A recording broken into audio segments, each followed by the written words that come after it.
हरे कृष्णा। आज हम लोग एफएम में one of the most important chapter शुरू करने जा रहे हैं। कुछ चैप्टर ऐसे हैं जो बहुत इंपॉर्टेंट है, मतलब इनसे आपको क्वेश्चन कंटेंट मिलेगा ही, चाहे ओल्ड सिलेबस हो चाहे न्यू सिलेबस हो। न्यू सिलेबस में आप मान करके चलिए कि इससे क्वेश्चन आएगा, 5-10 नंबर अपने साथ ला सकता है, तो अच्छा चैप्टर है। जब भी पेपर बनेगा तो इन चैप्टर से क्वेश्चन ना आए ऐसा होता नहीं कभी पे भी। ठीक है क्या सर ये वर्किंग कैपिटल मैनेजमेंट? कभी आपने वर्किंग कैपिटल नाम सुना है? आई थिंक सभी ने सुना हुआ है, और थोड़ा सा शायद पता भी हो कि वर्किंग कैपिटल क्या माइनस क्या होती है। डे टू डे एक्सपेंसेस को बोलते हैं, लेकिन अगर निकाली जाए तो फॉर्मूले में क्या होती है? Current assets minus current liability. बस इस पूरे चैप्टर में यही सीखेंगे। अच्छा खासा बड़ा चैप्टर है, छोटा चैप्टर नहीं है, टाइम लगेगा इसको करने में। इस पूरे चैप्टर में सर यही सीखेंगे, current asset minus current liability. जी देखिए, बिल्कुल ठीक बात है। Current asset minus current liability करते हैं तो वर्किंग कैपिटल आती है। इस चैप्टर में क्या होगा, क्वेश्चन आपसे पूछेगा कि सर आपके हिसाब से कितनी एडुकेट वर्किंग कैपिटल होनी चाहिए। वर्किंग कैपिटल हर इंडस्ट्री में, हर फैक्ट्री में, हर कंपनी में बहुत इंपॉर्टेंट रोल प्ले करती है। क्योंकि अगर आपने अपनी वर्किंग कैपिटल सही नहीं लगाई, अगर आपको जितनी नीड थी उससे कम आपके पास वर्किंग कैपिटल है, that means liquid cash, current assets वगैरह आपके उतने नहीं हैं जितने होने चाहिए, तो पता है आपको क्या प्रॉब्लम आएगी? आप day to day expenses meet नहीं कर पाओगे। आपका क्रेडिटर्स का पेमेंट ड्यू होगा, उनको टाइम पे नहीं दे पाओगे because of liquid money, liquidity नहीं है आपके पास। जब आप ऐसा करोगे, जहां वर्कर्स को पेमेंट नहीं कर पा रहे, क्रेडिटर्स को पेमेंट नहीं कर पा रहे, तो मार्केट में आपकी गुडविल सही नहीं रहेगी। अगली बार वर्कर्स आपके यहां काम नहीं करना चाहेंगे कि भैया इनके यहां तो मजदूरी करो तब भी पैसा नहीं मिलता। रॉ मटेरियल सप्लायर हाथ खड़े कर देगा, भैया रॉ मटेरियल नहीं है, पिछला पेमेंट करिए पहले। तो आपके पास वर्किंग कैपिटल एडुकेट होनी चाहिए। हाँ, अगर ज्यादा है तो कोई प्रॉब्लम है कि नहीं है? ज्यादा है तो भी प्रॉब्लम है। सर ज्यादा में काहे की प्रॉब्लम है? अच्छी खासी लिक्विड मनी है। ज्यादा में इसलिए प्रॉब्लम है क्योंकि पैसा जब भी आता है वो अपने साथ कॉस्ट लेके आता है।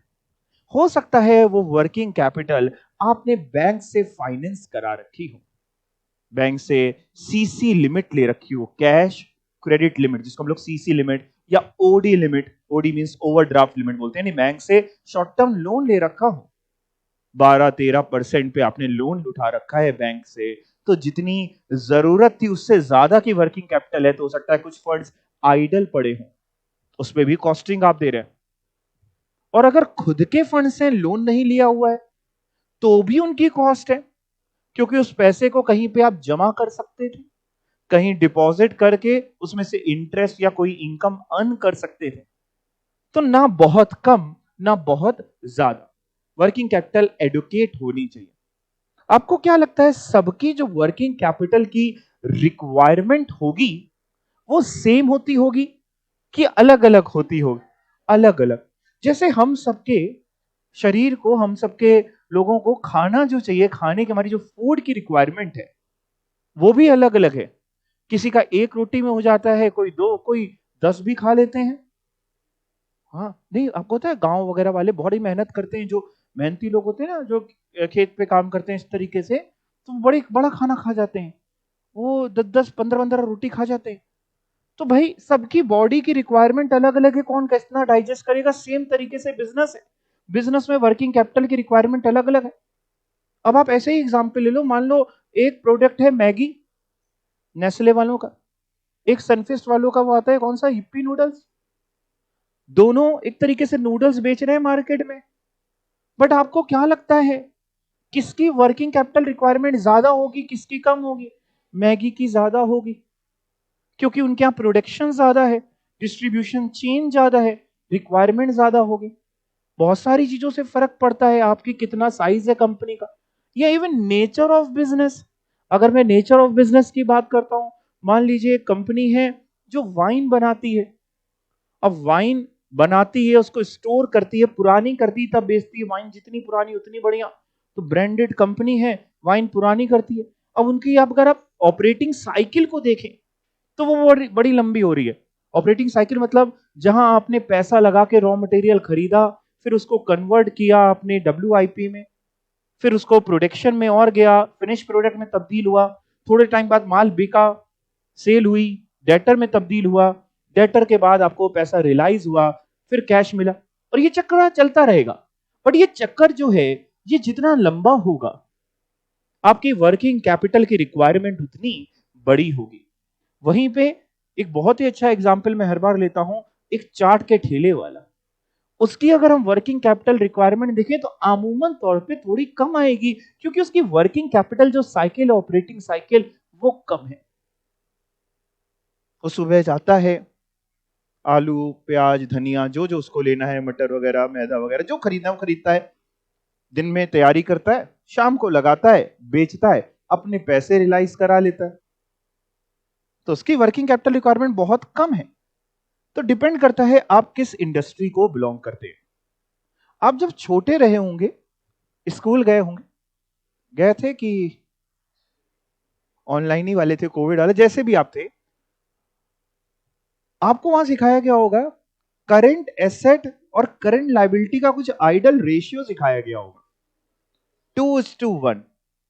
इसका मतलब समझते हो कि जितनी करंट लाइबिलिटी है उसकी डबल करंट एसेट होनी चाहिए। मतलब अगर आपके यहां 1 लाख की करंट लाइबिलिटी है तो there should be a current asset of ₹2 lakh. But ये बात बेटा थियोटिकल है, क्योंकि अगर प्रैक्टिकली भी ये बात वैलिड होती तो ये चैप्टर इतना बड़ा नहीं बनाना पड़ता। बात समझ रहे हैं आप? क्योंकि 2:1 तो थियोटिकल है, बहुत आइडल सिचुएशन। बट डिपेंड करता है आपकी बिजनेस एंटरप्राइज कैसी है। पता है, मार्केट में हर तरीके के व्यापारी हैं। कुछ व्यापारी तो ऐसे हैं जिनकी नेगेटिव वर्किंग कैपिटल है। सर, नेगेटिव वर्किंग कैपिटल मतलब? आपको क्या लगता है नेगेटिव वर्किंग कैपिटल का क्या मतलब होगा? भाई, करंट एसेट्स कम है और करंट लायबिलिटी ज्यादा है। वैसे तो नॉर्मल सिनेरियोज में, 99% सिनेरियो में बहुत गलत बात है कि नेगेटिव वर्किंग कैपिटल है, आप सरवाइव नहीं कर पाएंगे। क्यों? क्योंकि करंट एसेट्स कम है, करंट लायबिलिटी ज्यादा है। कल को जब करंट लायबिलिटी चुकानी पड़ेगी, आपके पास फंड्स ही नहीं है, आपकी मार्केट में रेपुटेशन डाउन होगी, आपकी क्रेडिट रेटिंग खराब हो जाएगी। बैंक से अगर आपको और लोन लेना पड़ा, बैंक अपना ब्याज का रेट बढ़ा देगा क्योंकि आपकी क्रेडिट रेटिंग खराब है, और आप डेट में घुसते चले जाओगे। और एक दिन ऐसा आएगा जब व्यापार मजबूरन आपको बंद करना पड़ेगा, यानी बैंक की तरफ आपका व्यापार जो है वो पहुंच जाएगा। बट तब भी कुछ इंडस्ट्रीज ऐसी हैं जो नेगेटिव वर्किंग कैपिटल इंजॉय करती हैं। नेगेटिव वर्किंग कैपिटल उनका मेन कमाने का जो नजरिया है, तरीका है, वो नेगेटिव वर्किंग कैपिटल से। मतलब जैसे फॉर एग्जांपल मान लीजिए बिग बाजार, ठीक है। अब बिग बाजार वाला क्या करता है, पीछे से जो गुड्स खरीदता है, बल्क में खरीदता है। अपने यहाँ पे तो कितने सारे स्टोर हैं। लेट से उसने कोल्ड ड्रिंक खरीदी बल्क में, ट्रक ट्रक, जहां से खरीदता है कंपनी से, वहां पे उससे कहता है कि सर हम आपको पेमेंट करेंगे लेट से 2 मंथ्स बाद, 3 मंथ्स बाद, 6 मंथ्स बाद। खरीदा, ट्रांसपोर्टेशन में 1-2 दिन लगे, 1-2 दिन सब जगह डिस्ट्रीब्यूट होने में लगे, 1-2 दिन लगे आपके लगाने में, शोकेस में लगाने में। उसके बाद मान लीजिए 5-6-10 दिन बाद अगर वो बिक जाती है कोल्ड ड्रिंक, तो कस्टमर को तो अपफ्रंट बेचता है। अपफ्रंट मींस कैश पे बेचता है, कस्टमर से नगद पैसा आया। मान लीजिए पूरे प्रोसेस में 1 महीना लग भी गया, डिस्ट्रीब्यूशन से सब कुछ करने में, बिकने में 1 महीना लग भी गया, लेकिन वो पेमेंट उसको वहां पे करना है 6 महीने बाद। उसकी देखी जाए तो नेगेटिव वर्किंग कैपिटल है। रीजन बीइंग उधर से लायबिलिटीज उठा रहा है, उधर से कस्टमर से एडवांस में पैसा उठा रहा है।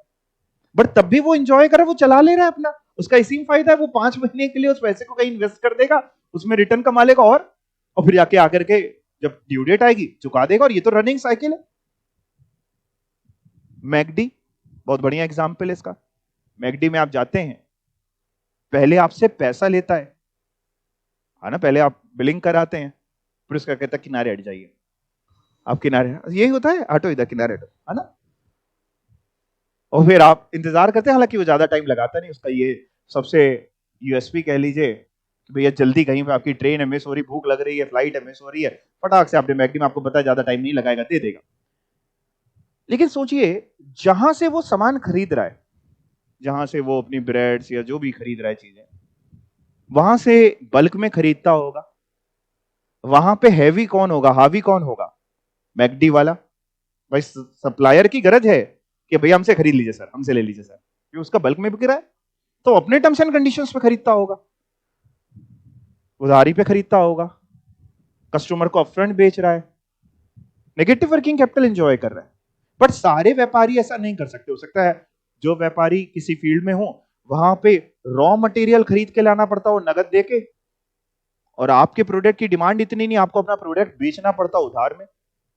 लेट्स से आप टॉय की इंडस्ट्री है, कोई नई नई आपने फैक्ट्री डाली है खिलौने बनाने की, जहां से रॉ मटेरियल खरीद रहे, वो कह रहे हैं हमको पैसा दो, अभी तभी देंगे, हम आपको जानते नहीं है, आपने बनाया, उससे खरीद के टॉयज वगैरह बनाए, आप शॉपकीपर्स के पास ले गए, वो कह रहे पता नहीं बिकेंगे नहीं बिकेंगे, हमारे पास से रखवा जाओ, अगर बिक जाएंगे तो हम पैसा दे देंगे, लेकिन 3-4 महीने बाद दे पाएंगे, अगर बिकेंगे, नहीं बिकेंगे वापस कर देंगे।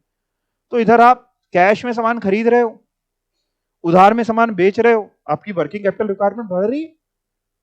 तो डिपेंड करता है again industry to industry. Milk industry, तुरंत पैसा चाहिए, सुबह जो गाड़ी उतरती शाम को उसका पेमेंट होगा, तब अगला वो सामान देते, नहीं तो देंगे नहीं दूध आपको। तो डिपेंड करता है आप किस इंडस्ट्री में, आपका प्रोडक्ट कैसा है, चाहे आप गुड्स इंडस्ट्री में हो चाहे सर्विस।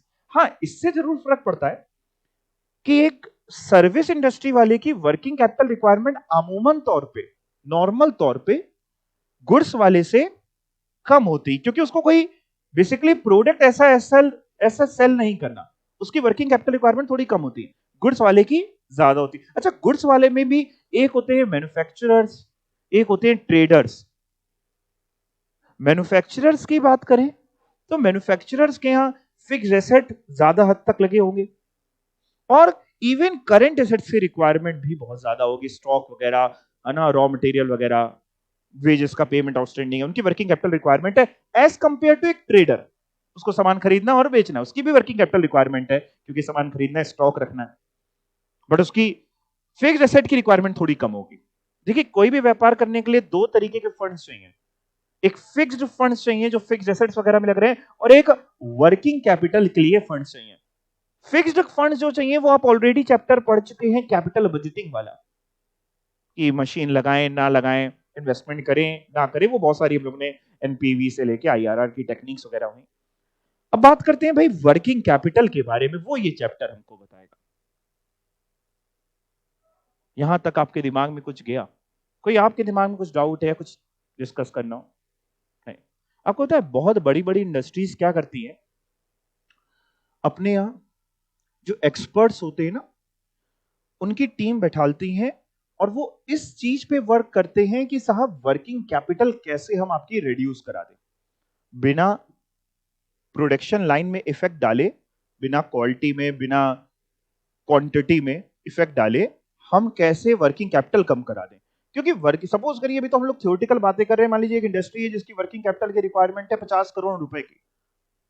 अब उस 50 करोड़ की रिक्वायरमेंट को अगर आपने 30 करोड़ में करा दिया, 20 करोड़ की वर्किंग कैपिटल रिक्वायरमेंट बच गई उसकी, और 20 करोड़ का अगर मोटा मोटा ब्याज निकालने मान लो 10% पे भी, तो 2 करोड़ की आपने उसकी सेविंग करा दी, और 2 करोड़ में अगर आप उससे 30 लाख फीस मांग लें वो दे देगा। बहुत सी इंडस्ट्रीज है। तो ये चैप्टर एग्जाम के लिए भी इंपॉर्टेंट है, अब प्रैक्टिकली कहीं पे अगर आपको अपना व्यापार करना हो या कभी इसमें आगे कंसल्टेंसी खोलनी है तो भी आपके लिए जरूरी है। पढ़ने से पहले एक काम करेंगे, कॉपी खोल लेते हैं, और कुछ एक वर्किंग कैपिटल मैं आपको लिखवा देता हूं, थोड़ा सा वो लिख लीजिए।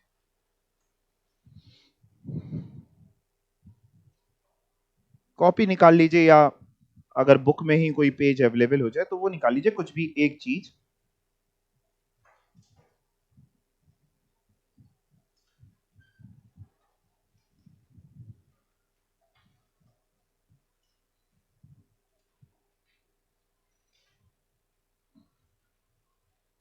ऊपर हेडिंग डालिएगा, पहले तो लेसन का नाम डाल लीजिए वर्किंग कैपिटल, लेसन नंबर डाल लीजिए, वर्किंग कैपिटल डाल लीजिए, और उसके बाद लिखिएगा, हेडिंग डालिएगा, स्टेटमेंट शोइंग, मैं बोल रहा हूं धीमे धीमे आप लिखिएगा, statement showing calculation of gross working capital and net working capital.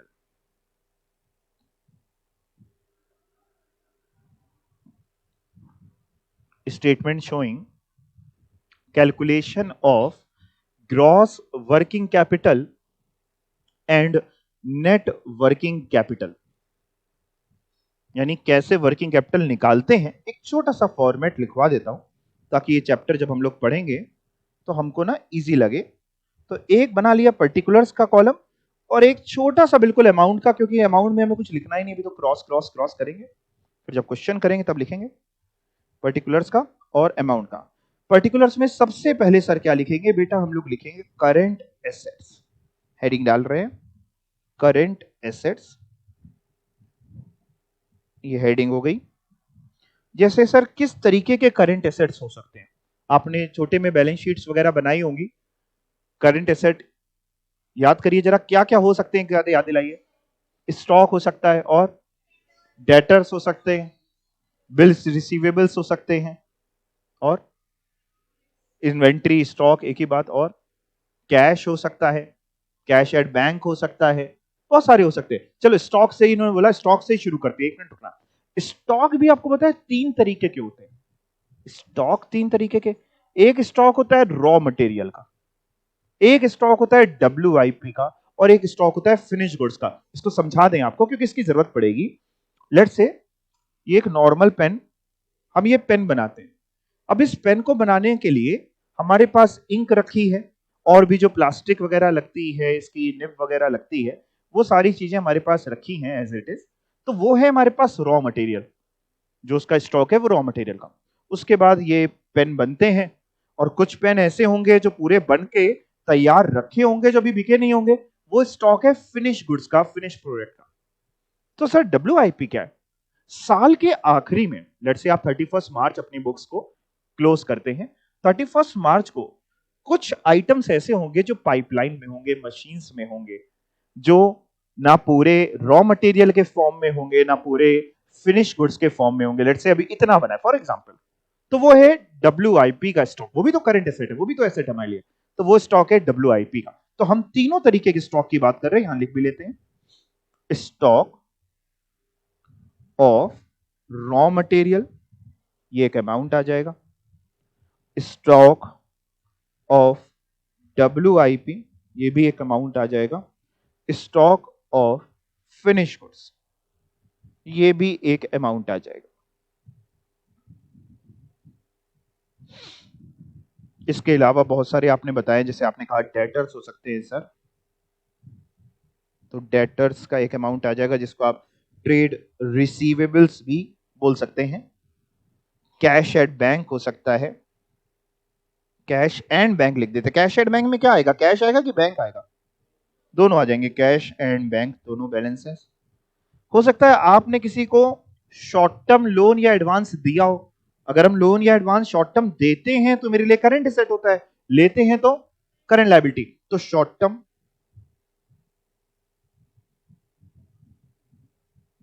Advance, ऐसे लिख दे रहा है, advances receivables, short term advances receivables, ये भी एक अमाउंट आ जाएगा। और क्या हो सकता है, लेट्स से प्रीपेड एक्सपेंस हो सकता है। प्रीपेड एक्सपेंस आपका करंट एसेट होता है। और भी जो करंट एसेट है, जरूरी नहीं ये एग्जॉस्टिव लिस्ट नहीं है, और भी जो करंट एसेट है तो क्वेश्चन में दिख जाएंगे क्या है, वो सारे करंट एसेट हम लिखेंगे। जब हम सारे करंट एसेट्स का टोटल करते हैं तो एक फिगर आ जाएगी। सारे क्या टोटल किया अभी, करंट एसेट का। सारे करंट एसेट का टोटल करके जो आता है वो कहलाता है ग्रॉस वर्किंग कैपिटल। नोट करते जाओ बेटा, gross working capital, gross working capital. यानी सिर्फ अगर करंट एसेट्स का टोटल करें, अभी करंट लायबिलिटी माइनस नहीं करी है, तो क्या आ रहा है, ग्रॉस वर्किंग कैपिटल। अब इसमें से क्या माइनस करेंगे, लेस। बताओ क्या माइनस करेंगे, हेडिंग डालते हैं करंट लायबिलिटीज। जैसे कि आप करंट लायबिलिटीज के भी कुछ एग्जांपल एक आधे ही दे दो। क्रेडिटर्स हो सकते हैं, आउटस्टैंडिंग वेजेस वगैरह हो सकती हैं, तो चलो लिखते हैं क्रेडिटर्स। बिल्स पेबल भी हो सकते हैं, बिल्कुल ठीक आप कह रहे हैं। मैं क्रेडिटर्स लिख रहा हूं ना, इसी के अंदर दोनों मान लेंगे आ गए, मतलब अगर होंगे क्वेश्चन में तो हम लिख ही लेंगे अलग से, या आपको लिखना हो तो लिख लीजिए क्रेडिटर्स, जिसको आप ट्रेड पेबल्स बोल सकते हैं, बिल्स पेबल आ जाएंगे। आउटस्टैंडिंग वेजेस, हाँ बिल्कुल सही, शॉर्ट टर्म अगर आपने किसी से लोन लिया होगा वो आ सकता है। आउटस्टैंडिंग वेजेस हो सकती है। आउटस्टैंडिंग ओवरहेड्स के एक्सपेंस हो सकते हैं। ओवरहेड्स पूरा लिख दे रहे हैं, ओवरहेड्स आप लिख लें ताकि ओवरहेड्स, आउटस्टैंडिंग ओवरहेड्स हो सकते हैं। आपने लोन बोला तो शॉर्ट टर्म लोन हो सकता है। वैसे शॉर्ट टर्म लोन ना लिखो तो ज्यादा बेटर रहेगा, मैं बता दूंगा बाद में इस चैप्टर के आखिरी में क्यों नहीं लिखवाया। वो हो सकता है करंट लायबिलिटी। हाँ, और क्या हो सकता है? मान लो कोई आपको एडवांस पहले मिल गया हो, advance received against sale. Advance जो आपको पहले मिल जाएगा सेल के लिए वो क्या होगा आपके लिए? Current liability. जैसे अगर हम किसी को एडवांस हम पहले दे के आते हैं तो प्रीपेड एक्सपेंस यानी वो करंट एसेट, हमें एडवांस पहले मिल जाता है तो फिर वो करंट लायबिलिटी। ये जो भी है जितनी भी करंट लायबिलिटीज हैं ये हमारी आ जाएंगी यहां पे। एक काम करते हैं, चलो ठीक है, ये हो गई करंट लायबिलिटी। अब बताओ नेट वर्किंग कैपिटल आपको क्या लगता है कैसे आएगी? इसको बी बोल देते हैं, ग्रॉस वर्किंग कैपिटल को ए बोल देते हैं। बिल्कुल सही, तो नेट वर्किंग कैपिटल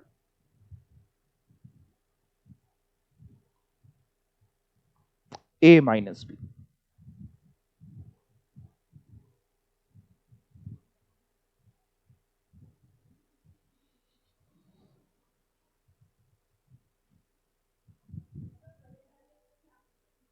हाँ बिल्कुल, एक्रूड इनकम भी आ जाएगी करंट एसेट्स में। तो कोई भी, मतलब ये तो मैंने सिर्फ एक एग्जाम्पल के तौर पे लिखवाया, बहुत सारे और भी बच सकते हैं। तो जो भी करंट एसेट करंट लायबिलिटीज होंगे वो सब हम लेंगे। सारे करंट एसेट्स को जोड़ते हैं तो ग्रॉस वर्किंग कैपिटल आती है। उसमें से अगर हम करंट लायबिलिटीज को भी हटा दें तो फिर net working capital.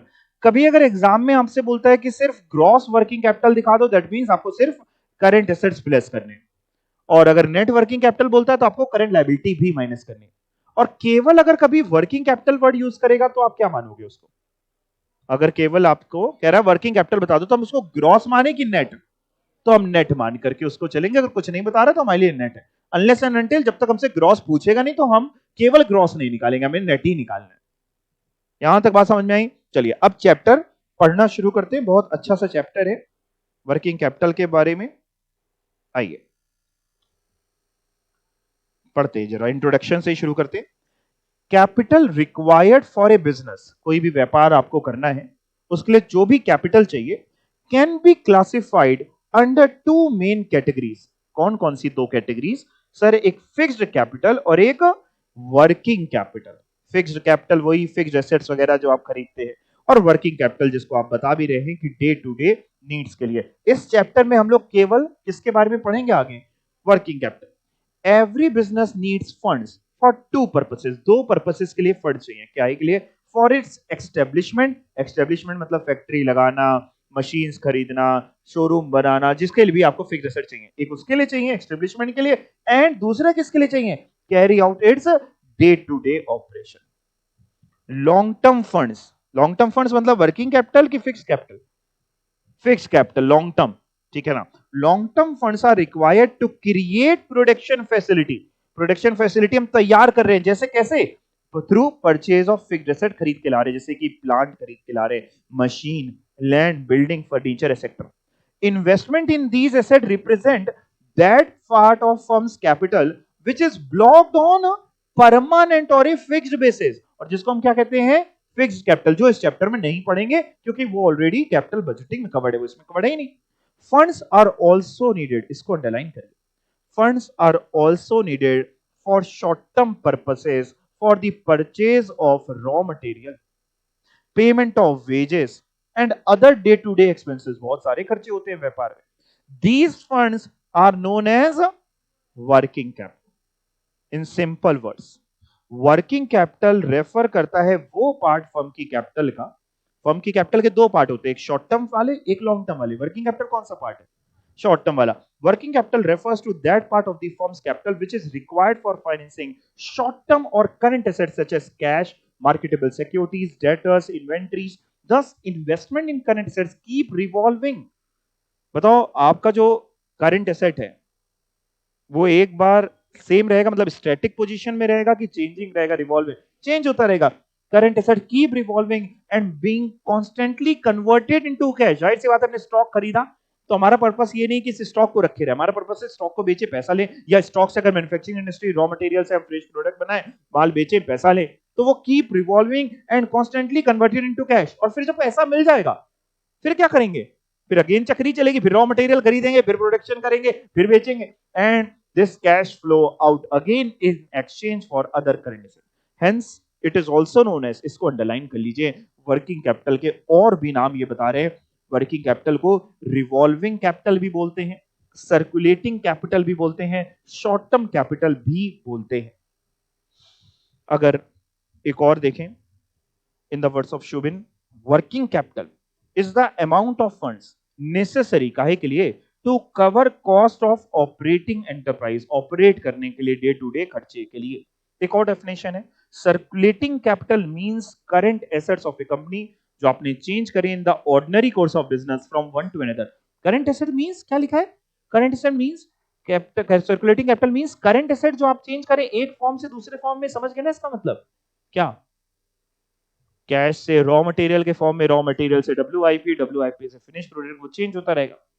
Working capital क्यों चाहिए, रॉ मटेरियल खरीदने के लिए, कंपोनेंट स्पेयर्स खरीदने के लिए, वेजेस सैलरीज का पेमेंट करने के लिए, डे टू डे के और खर्चे, ओवरहेड कॉस्ट जैसे कि फ्यूल, पावर, ऑफिस एक्सपेंसेस, ये एक्सपीरियंसेस नहीं होंगे, ये एक्सपेंसेस होंगे, स्पेलिंग सही कर लेना। Selling cost, packing, advertising etcetera. Credit facility हो सकता है आप कस्टमर्स को देते हो। कस्टमर्स आपके कौन होते हैं, डेटर्स को कस्टमर्स बोलते हैं कि क्रेडिटर्स को, डेटर्स को क्रेडिट फैसिलिटी देते हो, मतलब उधार में माल बेचते हो कि सर ले जाइए 2 महीने बाद पैसा दे दीजिएगा, ठीक है ना, तो उसके लिए भी आपको वर्किंग कैपिटल तो चाहिए। क्यों, क्योंकि आप कहीं से पेमेंट करके एक बना रहे हो, वहां उधार में बेच रहे हो, तो 2 महीने बाद पैसा दे देना, तो क्या 2 महीने, अगले 2 महीने कोई काम नहीं करेंगे, काम तो करेंगे, माल तो बराबर बिक रहा है, तो फंडिंग तो चाहिए ना हमको। To maintain inventory of raw material, अच्छा इन रॉ मटेरियल वगैरह का स्टॉक थोड़ा बहुत रखते होगे कि जब जरूरत पड़ती होगी तब उतना खरीद लेते हैं तुरंत, थोड़ा बहुत रखते हैं, उसमें भी तो फंड्स ब्लॉक हो रहे हैं, वो सब वर्किंग कैपिटल है। वर्किंग कैपिटल कितने तरीके की होती है, बहुत इंपॉर्टेंट पॉइंट, वर्किंग कैपिटल भी सर अलग अलग तरीके की होती है। हाँ बेटा, कह रहे हैं साहब वर्किंग कैपिटल को हम 2 बेसिस पे क्लासिफाई कर सकते हैं, तो बैलेंस शीट के कॉन्सेप्ट पे या पीरियोडिसिटी जिसको टाइम बोल सकते हैं उसके कॉन्सेप्ट पे। टाइप्स ऑफ वर्किंग कैपिटल, पहले बैलेंस शीट वाला पढ़ते हैं, आपको समझा भी दिया मैंने, on the basis of balance sheet concept. क्या बोल रहे हैं, बैलेंस शीट के कॉन्सेप्ट पे 2 होंगी, या तो ग्रॉस या नेट। ग्रॉस का मतलब जिसमें केवल टोटल हो रहा है किस चीजों का, करंट एसेट, और नेट का मतलब current assets minus current liability. Sir time के बेसिस पे क्या है, टाइम के बेसिस में वर्किंग कैपिटल में लिखा है परमानेंट वर्किंग कैपिटल या रेगुलर वर्किंग कैपिटल, और दूसरे में लिखा है वेरिएबल या टेम्परेरी वर्किंग कैपिटल। वेरिएबल के अंदर फिर अलग अलग 2 हैं, एक सीजनल है, एक स्पेसिफिक है, जिसको स्पेशल वर्किंग कैपिटल भी आप बोल सकते हैं। मैं आपको समझाता हूं इसको एग्जाम्पल से, समझिएगा। ग्रॉस और नेट तो समझिए गए, ये क्या है, फिक्स्ड या परमानेंट और वेरिएबल, ये कौन सा है। सपोज करिए, मान लीजिए आपकी शॉप है, किस चीज की, मान लीजिए शूज की शॉप है, आप जूते बेचते हैं। अब शूज की शॉप है तो आप अपने यहां कुछ जूते तो रखेंगे, लेट से आपने 100 जूते तो रख रखे। अब वो 100 जूते अगर बिक जाएंगे तब दूसरे खरीदेंगे कि हर समय 100 जूते होंगे, हर समय होंगे। शूज की दुकान पता ही कैसे चलेगी, बाहर भी 2-4 लटक रहे होंगे, है ना। तो आपको कुछ ऐसा स्टॉक होगा जो जब तक व्यापार रहेगा तब तक मेंटेन करना ही पड़ेगा। भाई सामने वाले को देख के कैसे पता चलेगा, सिर्फ पढ़ के थोड़ी ना आएगा, वो देखता है अच्छा जूते की दुकान है, अगर सिर्फ बोर्ड लगा होगा अंदर उसको खाली दिख रहा होगा तो भी नहीं आता कस्टमर। आएगा क्या कस्टमर, नहीं आता। कस्टमर कहता है अरे यार यहाँ पे तो एक ही 2 है, भले वो एक ही आपको लेना हो, लेकिन आपको जब तक 50 तरीके की वैरायटी दिखाई ना दे मजा नहीं आता। खासतौर पर लेडीज में, है ना, वो दिखाता रहता है चमका चमका के, अपनी शर्ट से चमका चमका के बंदा दिखाता रहता है। तो जाहिर सी बात है कुछ ऐसा स्टॉक जो आपको हमेशा रखना है, वो है परमानेंट पार्ट। और कई बार क्या आता है, आपका सीजन आ गया तो सीजन में आप अपना स्टॉक और बढ़ा लेते हैं। आपको पता है हर व्यापार का कोई ना कोई सीजन होता है, भले ही आपने कभी उस पर ध्यान इतना दिया हो या ना दिया हो। जैसे शूज की बात करी है, शूज का भी सीजन होता है। जाड़ों वगैरह में ज्यादा सेल होती है एज कंपेयर टू गर्मी वगैरह, उसमें लोग चप्पल पहन के निकल जाते हैं, है ना। सोप का सीजन होता है, गर्मियों में लोग 2-2 3-3 बार नहाते हैं, सर्दियों में 2-2 3-3 दिन में कुछ लोग एक बार नहा लेते हैं, है ना। सर्दियों में वही कपड़े 4 दिन चला रहे हैं, गर्मियों में बदबू मारने लगते हैं। आप समझ रहे हैं, हर व्यापार में कुछ ना कुछ सीजन होते हैं। इवन पान मसाला लोग खाते हैं ना मार्केट में, इसमें भी सीजन होता है। हाँ, आप कहेंगे पान मसाला तो जो खाते हो 12 महीने खाते हैं, पान मसाला वालों के साथ कभी बैठे तो वो बताएंगे कि कब ज्यादा बिकता है कब कम सेल होती है। चाय कॉफी के बिजनेस में सीजन होता है। आप चलो कह रहे चाय तो जो पीता है रोज पीता है, नहीं, सर्दियों में डिमांड जो है वो भैया एक कप बना दो चाय। आप समझ रहे हैं बात को। तो जिस समय सीजन होगा उस समय आपका स्टॉक बढ़ेगा। अम्ब्रेला का एग्जाम्पल ले लें, अम्ब्रेला की शॉप है, छातों की, रेनी सीजन या गर्मियों में भी थोड़ा बहुत लोग सुंदरियां ले जाती हैं कि, है ना, सुंदरता खराब ना हो, जाहिर सी बात है लोग धूप से बचने के लिए भी लगाते हैं। विंटर्स में उतनी डिमांड रहती नहीं है ज्यादा।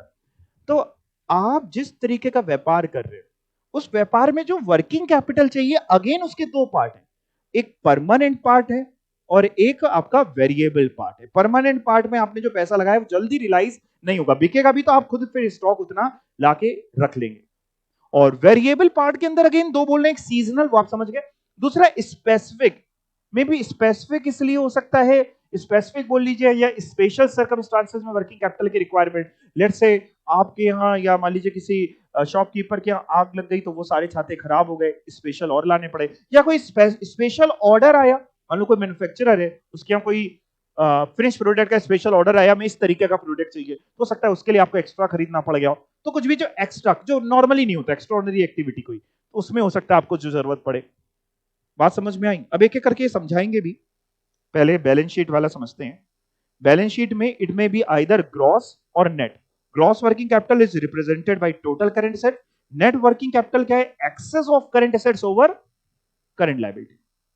Gross working capital is equal to total current assets, net working capital is equal to current assets minus current liability. Requirement की बेसिस पे बात करें, जिसको आप टाइम के बेसिस पे बोल रहे थे, तो एक है परमानेंट वर्किंग कैपिटल, एक है वेरिएबल। परमानेंट वर्किंग कैपिटल मतलब इतना तो आपको कम से कम रखना पड़ेगा। It refers to the minimum amount of investment which should always be there in fixed or minimum current assets, like इतना स्टॉक रख रहा है, इतने डेटर्स रहते हैं, इतना कैश का बैलेंस रखते हैं, in order to carry out business smoothly. This investment is of regular type or permanent type, and as the size of the firm expands, जरा समझिए, अभी मैंने अम्ब्रेला का एग्जांपल लिया, शूज का एग्जांपल लिया, अब उसकी दुकान में 100 जूते रहते हैं, दुकान बड़ी बड़ी लगी, मान लो उसको एक्सपेंड करना, उसने बगल वाली दुकान भी खरीद ली, अंदर से दीवार हटा के चौड़ी कर दी, दुगनी हो गई दीवार। अब उसकी परमानेंट वर्किंग कैपिटल का पार्ट भी बढ़ जाएगा। अब 100 जूतों में दुकान खाली खाली लगने लगेगी। बात समझ में आई आपको? यस और नो? जैसे मान लो आपको कोई पार्टी करनी है, आपको कोई फंक्शन करना है 50 लोगों का। अब 50 लोगों के फंक्शन में आप लॉन थोड़ी ना बुक करा लेंगे 1000 की कैपेसिटी का, वहां पे कोई दिखाई नहीं देगा, वहां पे सब इधर उधर लगेगा, आए नहीं इनका कोई। तो सेम तरीके से शॉप है, बड़ी शॉप हो गई, तो 100 जूते से काम नहीं चलेगा, हो सकता है आपको 200 जूते रखने पड़े, हो सकता है 150 रखने पड़े ताकि वो दिखाई दे। तो कह रहा है जैसे अगर फर्म एक्सपेंड करेगी तो जो रिक्वायरमेंट है परमानेंट वर्किंग कैपिटल की, आमतौर पे वो भी एक्सपेंड करती है। कह रहा है अगर टंडन कमेटी की बात मांगे तो वो कहते हैं इस वर्किंग कैपिटल को हार्ड कोर वर्किंग कैपिटल, यानी परमानेंट का एक और नाम दिया है हार्ड कोर, यानी इतना तो चाहिए ही चाहिए हमेशा। दूसरा है वेरिएबल वर्किंग कैपिटल। वेरिएबल क्या होगा बताओ? परमानेंट से ऊपर की परमानेंट से कम? परमानेंट से ज्यादा, जो मे बी सीजन वगैरह में आपको एक्स्ट्रा चाहिए। The excess of the amount of working capital over permanent is known as variable working capital. Amount of such working capital keeps on fluctuating from time to time on variation in business activity. जाहिर सी बात है, जब season आया तो ज्यादा, जब season नहीं है तो कम। अब जैसे सैनिटाइजर है, सैनिटाइजर क्या केवल कोविड से ही आया? पहले भी होता था, है ना, पहले भी होता था, हम लोग पहले भी इस्तेमाल करते थे, लेकिन पहले उतना लोगों को पता नहीं था, लोग कहते थे ये क्या है भैया, कुछ एक आधा इंसान मिलते थे।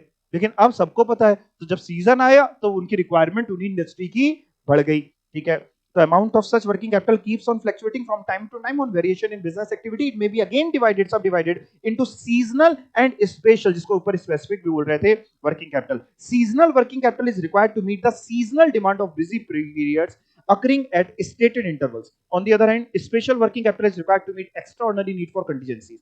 Events like strike, बढ़िया एग्जांपल दिए.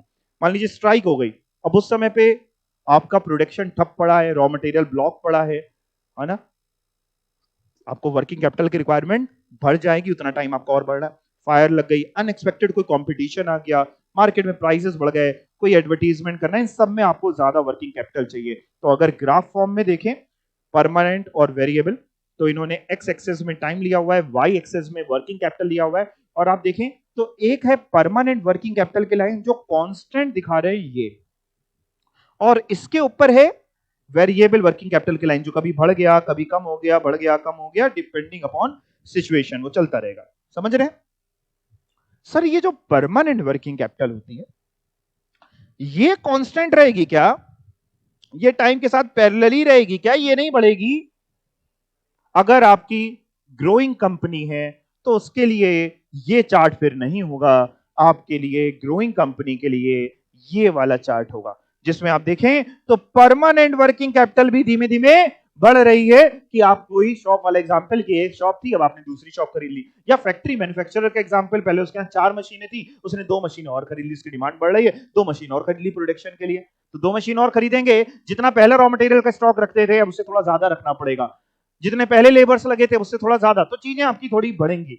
और इसके ऊपर वाला जो पार्ट है वो वेरिएबल पार्ट है. अगेन तो पढ़ के देखते हैं. द अबव जो केस था, अबव केस मतलब इस केस की बात कर रहे हैं, ये किसके लिए थे? स्टैटिक कंपनी थी कि ग्रोइंग कंपनी थी? स्टैटिक कंपनी थी. Static means fix. The above is the case of the static company जिसमें चेंज नहीं जल्दी. And in the case of growing company permanent working capital requirement will be increasing, जो आपको इसमें figure में दिखाई. यहां तक कोई डाउट? क्यों जरूरी है वर्किंग कैपिटल निकालना? क्या इंपॉर्टेंस है, क्या एडवांटेज है, सही वर्किंग कैपिटल होना क्यों जरूरी? वैसे तो मैंने बहुत कुछ आपको समझाया, देखते हैं ये लोग क्या बता रहे हैं. Working capital is the life blood and nerve centre of a business. जाहिर सी बात है, पैसा नहीं होगा तो व्यापार भी आप नहीं कर पाएंगे. Just as circulation of blood is essential in the human body for maintaining life. हम लोगों की बॉडी में ब्लड सर्कुलेट होता रहे तो सही है. अब देखो, ब्लड सर्कुलेशन का बढ़िया एग्जाम्पल है. ब्लड सर्कुलेशन अगर किसी की बॉडी में नहीं हो रहा है तो वो भी चला जाएगा. किसी की बॉडी में बहुत तेजी में हो रहा है वो भी चला जाएगा, बीपी बढ़ गया. बहुत कम हो रहा है वो भी चला जाएगा. तो ब्लड सर्कुलेशन को अगर हम रिप्लेस कर दे वर्किंग कैपिटल से और बॉडी को रिप्लेस कर दे आपकी फैक्ट्री, मैन्युफैक्चरिंग इंडस्ट्री जो भी है, तो अगर वर्किंग कैपिटल नहीं है तो भी जाएंगे, बहुत ज्यादा है तो भी जाएंगे. क्यों? क्योंकि आपके लॉसेस ज्यादा होने लग जाएंगे, इंटरेस्ट वगैरह कॉस्ट ज्यादा आने लगेगी. और कम है तो भी आप जाएंगे. तो कह रहा है just as circulation of blood is essential in the human body for maintaining life, working capital is very essential to maintain a smooth running of a business. No business can run successfully बिना adequate amount of working capital. तो adequate ये बहुत ही important word है. Adequate, ना इससे ज्यादा ना इससे कम, क्योंकि मजा नहीं आएगा. जैसे चाय में जो चीनी डालते हैं, अब कुछ लोग ज्यादा डालते हैं, कुछ लोग कम डालते, कुछ लोग फीकी पीते हैं. तो जब तक उतनी नहीं होती तब तक उनको मजा नहीं आता, जिसका जैसा भी जो पीता है. दाल में नमक हो सकता है. The main advantage of maintaining adequate amount of working capital, क्या क्या एडवांटेज है? Solvency of the business, आप सही रखेंगे तो आपका बिजनेस सॉल्वेंट रहेगा, जल्दी आपको दिक्कत नहीं आएगी कि वर्किंग कैपिटल खत्म हो गई, रॉ मटेरियल वाला रॉ मटेरियल नहीं दे रहा, प्रोडक्शन नहीं रुकेगा. गुडविल मेंटेन रहेगी, टाइमली सबका पेमेंट करते रहेंगे तो लोगों को आप पे भरोसा रहेगा. बिजनेस का दूसरा नाम है भरोसा. अगर आपको लॉन्ग टर्म सर्वाइव करना है तो चाहे कस्टमर हो, चाहे आपका क्रेडिटर हो, चाहे आपके वर्कर्स हो, सबको आपके ऊपर भरोसा होना चाहिए. किसी का भी भरोसा हटा, जैसे नायक मूवी बोलता है कि ये कुर्सी मेरी नहीं है, ये 4 पिलर्स बने हुए हैं, ये 4 पहिए अलग अलग हैं, वो 4 कौन से वो पिक्चर में देखना. वैसे ही बिजनेस में अलग अलग लोग आप पे जो भरोसा रख रहे हैं तभी बिजनेस टिका हुआ है. किसी का भी भरोसा डगमगाया, आप टाइमली पेमेंट नहीं कर रहे हैं क्रेडिटर्स का, क्रेडिटर्स आपसे किसी आएगा तो अगली बार जल्दी आपको पेमेंट, मतलब जल्दी आपको रॉ मटेरियल नहीं देगा या महंगा देने लगेगा. लोन बताओ, इस दुनिया में आपको पता है, लोन, मैं बार बार बोलता हूं, लोन उसी को मिलता है जिसको लोन की जरूरत नहीं होती. ये बड़ा बेसिक फंडा है. पैसा जो लोन है ना, वो उसी को मिलता है जिसको लोन की जरूरत नहीं होती. जब हम कुछ नहीं थे, जब स्टूडेंट लाइफ में थे, पैसा नहीं होता था तो कोई कॉल नहीं आता था. फोन तो पहले से था, ये मेरा नंबर आज का नहीं है, बहुत साल पुराना, हमने बदला नहीं. तब कोई कॉल नहीं आता था. आज दिन भर में 20 कॉल आते. सर हम बजाज फाइनेंस से बोल रहे, सर हम टाटा कैपिटल से बोल रहे, सर हम यहां से बोल रहे, सर आईसीआईसीआई बैंक का क्रेडिट कार्ड ले लीजिए फ्री में, ये ले लीजिए, वो ले लीजिए. उनके पास डेटा है, वो डेटा लेते हैं कि कितने सीए हैं, कितने सीएस है, कितनी क्या नेटवर्थ है किसकी. रिक्शे वाले को फोन नहीं कर रहे, उसको ज्यादा जरूरत है, यस और नो, उसको जरूरत है, उसको नहीं दे रहे हैं. तो जाहिर सी बात है बिजनेस एक बिजनेस जो अच्छा जा रहा होगा उसको वर्किंग कैपिटल में अगर लोन चाहिए इजीली मिल जाएगा। मुकेश अंबानी साहब लोन लेने जाए तो जाना नहीं पड़ेगा, बैंक खुद आ जाएगा। एक कॉमन शॉपकीपर, एक नॉर्मल शॉपकीपर, परचून की दुकान वाला जो अच्छा नहीं चल रहा, वो 4 चक्कर 10 चक्कर लगाएगा, बैंक वाला कहेगा पहले ये डॉक्यूमेंट लेके आओ, कौन हो तुम, बाद में आना, अभी लंच टाइम है। आप समझ रहे हैं? ठीक है। कैश डिस्काउंट, आपके पास पैसा अवेलेबल है, मार्केट में रॉ मटेरियल खरीद रहे हैं, रॉ मटेरियल कह रहा है सर 2 महीने बाद पैसा दे देना, आपने कहा नहीं अभी तुरंत देंगे पैसा, डिस्काउंट बता दो, पैसा भी ले लो, लेकिन ये सामान 100 की जगह 90 का लगाओ, वो भी कहेगा ठीक है यार दे दो। रेगुलर सप्लाई मिलती रहेगी, एडुकेट वर्किंग कैपिटल है, रॉ मटेरियल आराम से आता रहेगा, रेगुलर पेमेंट कर पाएंगे सैलरी का, वेजेस का, डे टू डे कमिटमेंट्स का, तो इंप्लॉइज भी जल्दी छोड़ के नहीं जाएंगे, इंप्लॉइज का भी मोरल जो है वो बढ़ा रहेगा, उनकी एफिशिएंसी बढ़ेगी, वेस्टेज कम होगी, कॉस्ट वगैरह बढ़ेगी, प्रोडक्शन बढ़ेगा, प्रॉफिट बढ़ेगा। Exploitation of favourable market condition, मान लो आपका रॉ मटेरियल वगैरह मार्केट में इस समय सस्ता चल रहा है, फेवरेबल मार्केट कंडीशन, पैसा है तो आप क्या कर सकते हो, उसको स्टॉक करके रख सकते हो, ठीक है ना। Ability to face crisis, market में लॉकडाउन आ गया, मार्केट में माल बिक नहीं रहा, लेकिन आप अपने वर्कर्स वगैरह को पेमेंट कर रहे हो ताकि वो छोड़े नहीं आपको जल्दी, वर्किंग कैपिटल होगी तो आप कर पाओगे। क्विक एंड रेगुलर रिटर्न चाहिए इन्वेस्टमेंट पे, जाहिर सी बात है आज की तारीख में जो भी पैसा लगा रहा है, चाहे वो इन्वेस्टर हो, शेयर खरीद रहा हो, कुछ भी, उसको रिटर्न चाहिए, मे बी डिविडेंड के फॉर्म में, मे बी किसी फॉर्म में। तो अगर आपके पास वर्किंग कैपिटल ही नहीं है, वर्कर्स को पेमेंट कर नहीं पा रहे हो, डिविडेंड कहां से दोगे? ठीक है। हाई मोरल, अभी ऊपर बताया, वर्किंग कैपिटल अच्छी रहेगी तो आपको सिक्योरिटी फील होगी, कॉन्फिडेंस आएगा, जेब में जब पैसा होता है तो कॉन्फिडेंस अपने आप बढ़ जाता है, ये आपने देखा होगा, ठीक है। क्या क्या फैक्टर्स डिटरमाइन करते हैं आपके वर्किंग कैपिटल को, यानी वर्किंग कैपिटल किन किन चीजों पे निर्भर है? एक तो व्यापार आपका किस नेचर का है, जैसे भी समझाया, सर्विस इंडस्ट्री है तो कम वर्किंग कैपिटल चाहिए, ट्रेडिंग है तो ज्यादा, मैन्युफैक्चरिंग है तो और ज्यादा। साइज ऑफ बिजनेस या स्केल ऑफ ऑपरेशन, जिसमें मैंने आपको मैगी का या yippee नूडल्स का एग्जांपल दिया, मैगी का लेट्स से साइज ज्यादा है तो उसकी वर्किंग कैपिटल रिक्वायरमेंट ज्यादा होगी, yippee की कम होगी। टाइटन, जैसे एक डेटा है टाइटन का जो कहता है कि हम हर 6 सेकंड में एक रिस्ट वॉच बनाते हैं, हर 6 सेकंड में एक बन जाती है, वो कहते हैं, मतलब नॉर्मल है, तो उनकी वर्किंग कैपिटल रिक्वायरमेंट ज्यादा होगी as compare to other brand, जैसे सोनाटा वगैरह जो भी है। Manufacturing process, length of production cycle, अभी समझाया, वाइन वगैरह का एग्जांपल, मान लो आपका मैन्युफैक्चरिंग प्रोसेस यानी वर्किंग कैपिटल की जो प्रोडक्शन की साइकिल है वो बड़ी लंबी है। रॉ मटेरियल, देखो वर्किंग कैपिटल साइकिल समझ रहे हो ना, एक बार जब पैसा लगा वहां से लेके जब पैसा वापस मिलेगा वो एक साइकिल होती है। कैश लगा, रॉ मटेरियल आया, रॉ मटेरियल इश्यू हुआ, डब्ल्यूआईपी में तब्दील हुआ, डब्ल्यूआईपी से फिनिश प्रोडक्ट बिका, सेल हुई, सेल अगेन डेटर में कन्वर्ट हुई, डेटर से जब पैसा मिला तो कैश में कन्वर्ट हुआ, फिर रॉ मटेरियल। तो वो जो एक जहां पे कैश से शुरू हुआ था कैश पे खत्म होगा, वो एक वर्किंग कैपिटल साइकिल है। तो मैंने चार्ट का एग्जांपल लिया, वाइन का एग्जांपल लिया, वाइन वाले में केस में वर्किंग कैपिटल साइकिल लंबी है तो उनको आपको कम वर्किंग कैपिटल चाहिए, और चार्ट वालों की वर्किंग कैपिटल साइकिल छोटी है तो वो कम नहीं, उल्टा बोल दिया मैंने, आप समझ लीजिएगा भावनाओं को, ठीक है। सीजनल वेरिएशन, अभी समझाया, सीजन्स वगैरह के हिसाब से आपको वर्किंग कैपिटल चाहिए। वर्किंग कैपिटल साइकिल और ऑपरेटिंग साइकिल, सेम ऊपर जो लिखा है इन्होंने साइकिल, ये देखिएगा, ये पढ़िए, ये साइकिल बनाई इन्होंने, देखिए यहां से इन्होंने शुरू किया, ये पैसा लगाया तो क्या परचेज किया हम लोगों ने, raw material, raw material production process में जाएगा, अब जरूरी थोड़ा ना कि तुरंत जाएगा, हो सकता है रॉ मटेरियल खरीदते हो तो 5-10 दिन, 20 दिन, 1 महीना, 2 महीने स्टॉक पे रहता हो, फिर प्रोडक्शन में इश्यू होता हो, प्रोडक्शन में जाएगा तब वो डब्ल्यूआईपी में तब्दील होगा, डब्ल्यूआईपी में जितना टाइम लगेगा तब वो फिनिश प्रोडक्ट में तब्दील होगा, फिनिश प्रोडक्ट क्या बनते ही जरूरी है बिक जाता हो, जरूरी थोड़ा ना, तब वो बिकेगा, उसके बाद जो भी टाइम लगेगा तो सेल में चेंज होगा, सेल के बाद वो अकाउंट रिसीवेबल में कन्वर्ट होगा, और फिर अकाउंट रिसीवेबल वाले से यानी डेटर से आपको रियलाइजेशन होगा, पैसा मिल जाएगा, फिर अगेन कैश, और ये चक्री जीवन भर चलती रहेगी। 99 का पाड़ा जिंदगी में कभी खत्म नहीं होता, जिंदगी खत्म हो जाती है, ये बात आपको समझ में नहीं आएगी, आगे चलते हैं। Rate of stock turnover, stock turnover बोले तो सर, स्टॉक टर्नओवर का मतलब होता है कि जो स्टॉक हमारा हमारा खरीदा है या हमने बनाया तो वो कितनी जल्दी बिक रहा है। कुछ आइटम होते हैं जो फास्ट मूविंग आइटम होते हैं, कुछ स्लो मूविंग आइटम होते हैं। जैसे चलो आप ही के लैंग्वेज में एग्जांपल लेते हैं, मान लो आप शॉपकीपर के यहाँ गए, आप शॉपकीपर के यहाँ एक नॉर्मली दुकान में गए, कोई प्रोडक्ट आपने मांगा, तो कुछ प्रोडक्ट ऐसे होते हैं वो उठा के देता है आपको, एमआरपी नहीं देखता, कहता है लाओ 50 रुपए, और कुछ प्रोडक्ट आपने मांगे, कहता है 1 मिनट रुको, ऊपर देखता है, फिर सीढ़ी लगाता है, चढ़ता है, धूल हटाता है, कितने का, 125 का है, आप 120 दे दो चलो। ऐसा क्यों? आप समझ रहे हैं, फास्ट मूविंग बराबर बिक रहा है, उसको पता है कितनी एमआरपी है, और स्लो मूविंग वाला कभी कभी बिकता है, बट कभी कभी बिकता है, लेकिन वो कस्टमर को लूज नहीं करना चाहता तो थोड़े बहुत वो भी रख लेता है, फास्ट मूविंग वाले ज्यादा रखता है। अब फास्ट मूविंग जल्दी बिक रहा है, जल्दी पैसा रियलाइज हो रहा है, वर्किंग कैपिटल की रिक्वायरमेंट कम है। स्लो मूविंग पड़ा हुआ है सामान, आज खरीदा पता नहीं 2 महीने बाद बिकेगा, 4 महीने बाद बिकेगा, वर्किंग कैपिटल ब्लॉक पड़ी हुई है। बात समझ में आ गई? ठीक है। फर्म्स की क्रेडिट पॉलिसी कैसी है? कुछ फर्म्स ऐसी हैं जो मार्केट से कैश में रॉ मटेरियल खरीदती हैं और उधार में माल बेचती हैं, उनकी वर्किंग कैपिटल की रिक्वायरमेंट ज्यादा होगी, क्योंकि उधर रॉ मटेरियल खरीदते समय कैश देना पड़ा, इधर उधार में बेच पा रहे हो। और कुछ अपोजिट है, अभी आपको मैकडी वगैरह का एग्जांपल दिया, वहां से उधार में खरीद के लाते हैं और इधर कैश में बेचते हैं। तो वैसा बिजनेस साइकिल। अब बिजनेस साइकिल का मतलब है कि मार्केट में जो कंडीशन है आपकी कैसी है, आप एक्सपेंड कर रहे हो कि आप कॉन्ट्रैक्शन की तरफ जा रहे हो, यानी कम हो रहा है। अगर बिजनेस साइकिल आपकी बढ़ रही है, बढ़ा रहे हो बिजनेस, तो वर्किंग कैपिटल की रिक्वायरमेंट बढ़ेगी।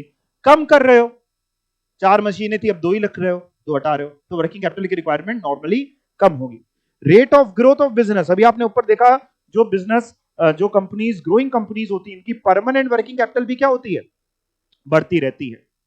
अर्निंग कैपेसिटी कैसी है, डिविडेंड कितना बांटते हो, नहीं बांटते हो, क्या है, और बाकी फैक्टर जैसे कि banking facility, political stability, irregularities of supply. मान लो मार्केट में जो रॉ मटेरियल में आप काम करते हो, वो रॉ मटेरियल जल्दी मिलता नहीं, बहुत कम मिल पाता है रॉ मटेरियल आपको, तो जब भी मिलेगा तो आप क्या करके रखोगे फिर उसको? स्टॉक। या बहुत सी ऐसी कंपनी है जिनका रॉ मटेरियल वगैरह बहुत कम अवेलेबल होता है, साल में कुछ टाइम अवेलेबल होता है। जैसे आप ये आजकल वो खरीदते हो ना, मटर खरीदते हो, पीस खरीदते हो ना फ्रोजन वाली, अब वो लोग कंपनियां क्या करती होंगी, जब मटर का सीजन होता होगा, जिस समय सस्ती होती होगी उस समय खूब सारी भर के रख लेती होंगी, उसके बाद वो बेचती रहती हैं पूरे साल में।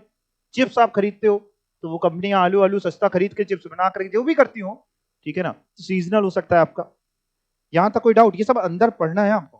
अब ये बड़ा इंपॉर्टेंट कॉन्सेप्ट है जो भी समझाया आपको, नेगेटिव वर्किंग कैपिटल। वैसे तो नेगेटिव वर्किंग कैपिटल को लोग बुरा मानते हैं, होती भी बुरी है, नेगेटिव नहीं होनी चाहिए, पॉजिटिव होनी चाहिए। लेकिन हो सकता है कि कुछ इंडस्ट्री, सबके लिए नहीं हो सकता, कुछ इंडस्ट्री 2 4 10 इंडस्ट्रीज ऐसी हो जो नेगेटिव वर्किंग कैपिटल एंजॉय करती हो। जरा देखते हैं क्या बता रहे हैं। Negative working capital is a situation, कहां, कैसी सिचुएशन?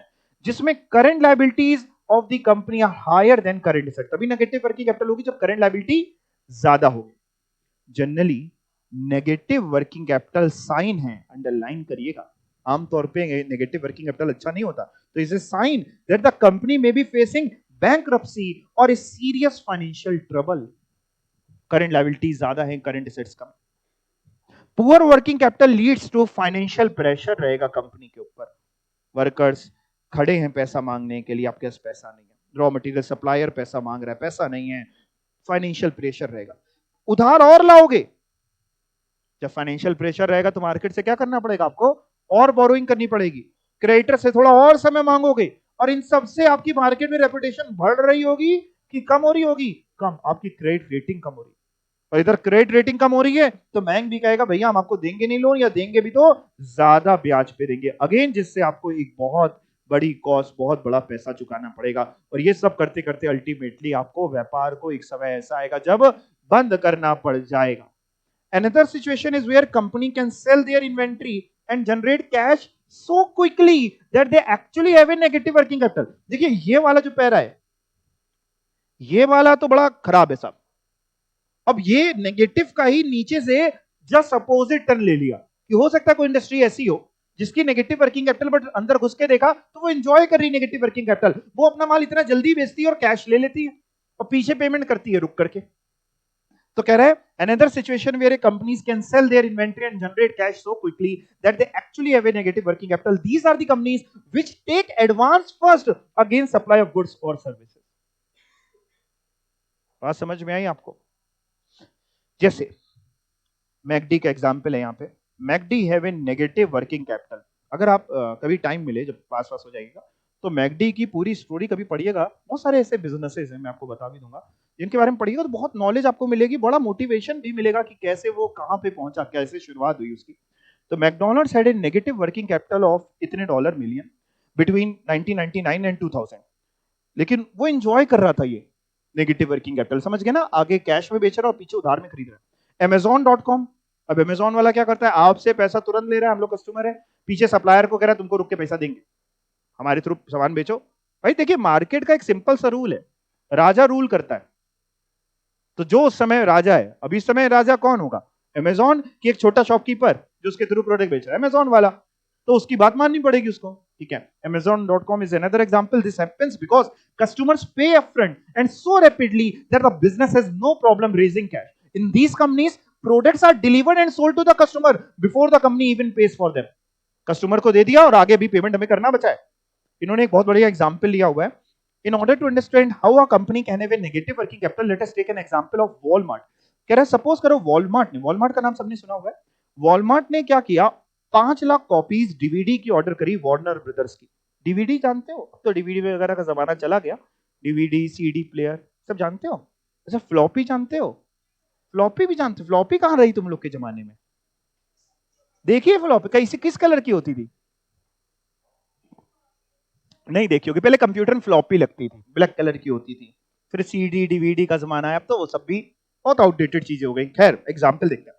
कह रहा मान लो वॉलमार्ट ने 5 लाख कॉपीज डीवीडी की ऑर्डर करी वार्नर ब्रदर्स की, and they are suppose to pay within 30 days, और उनसे टाइम लिया है कितने टाइम का, कि हम आपको सर 30 दिन के अंदर आपका पेमेंट कर देंगे।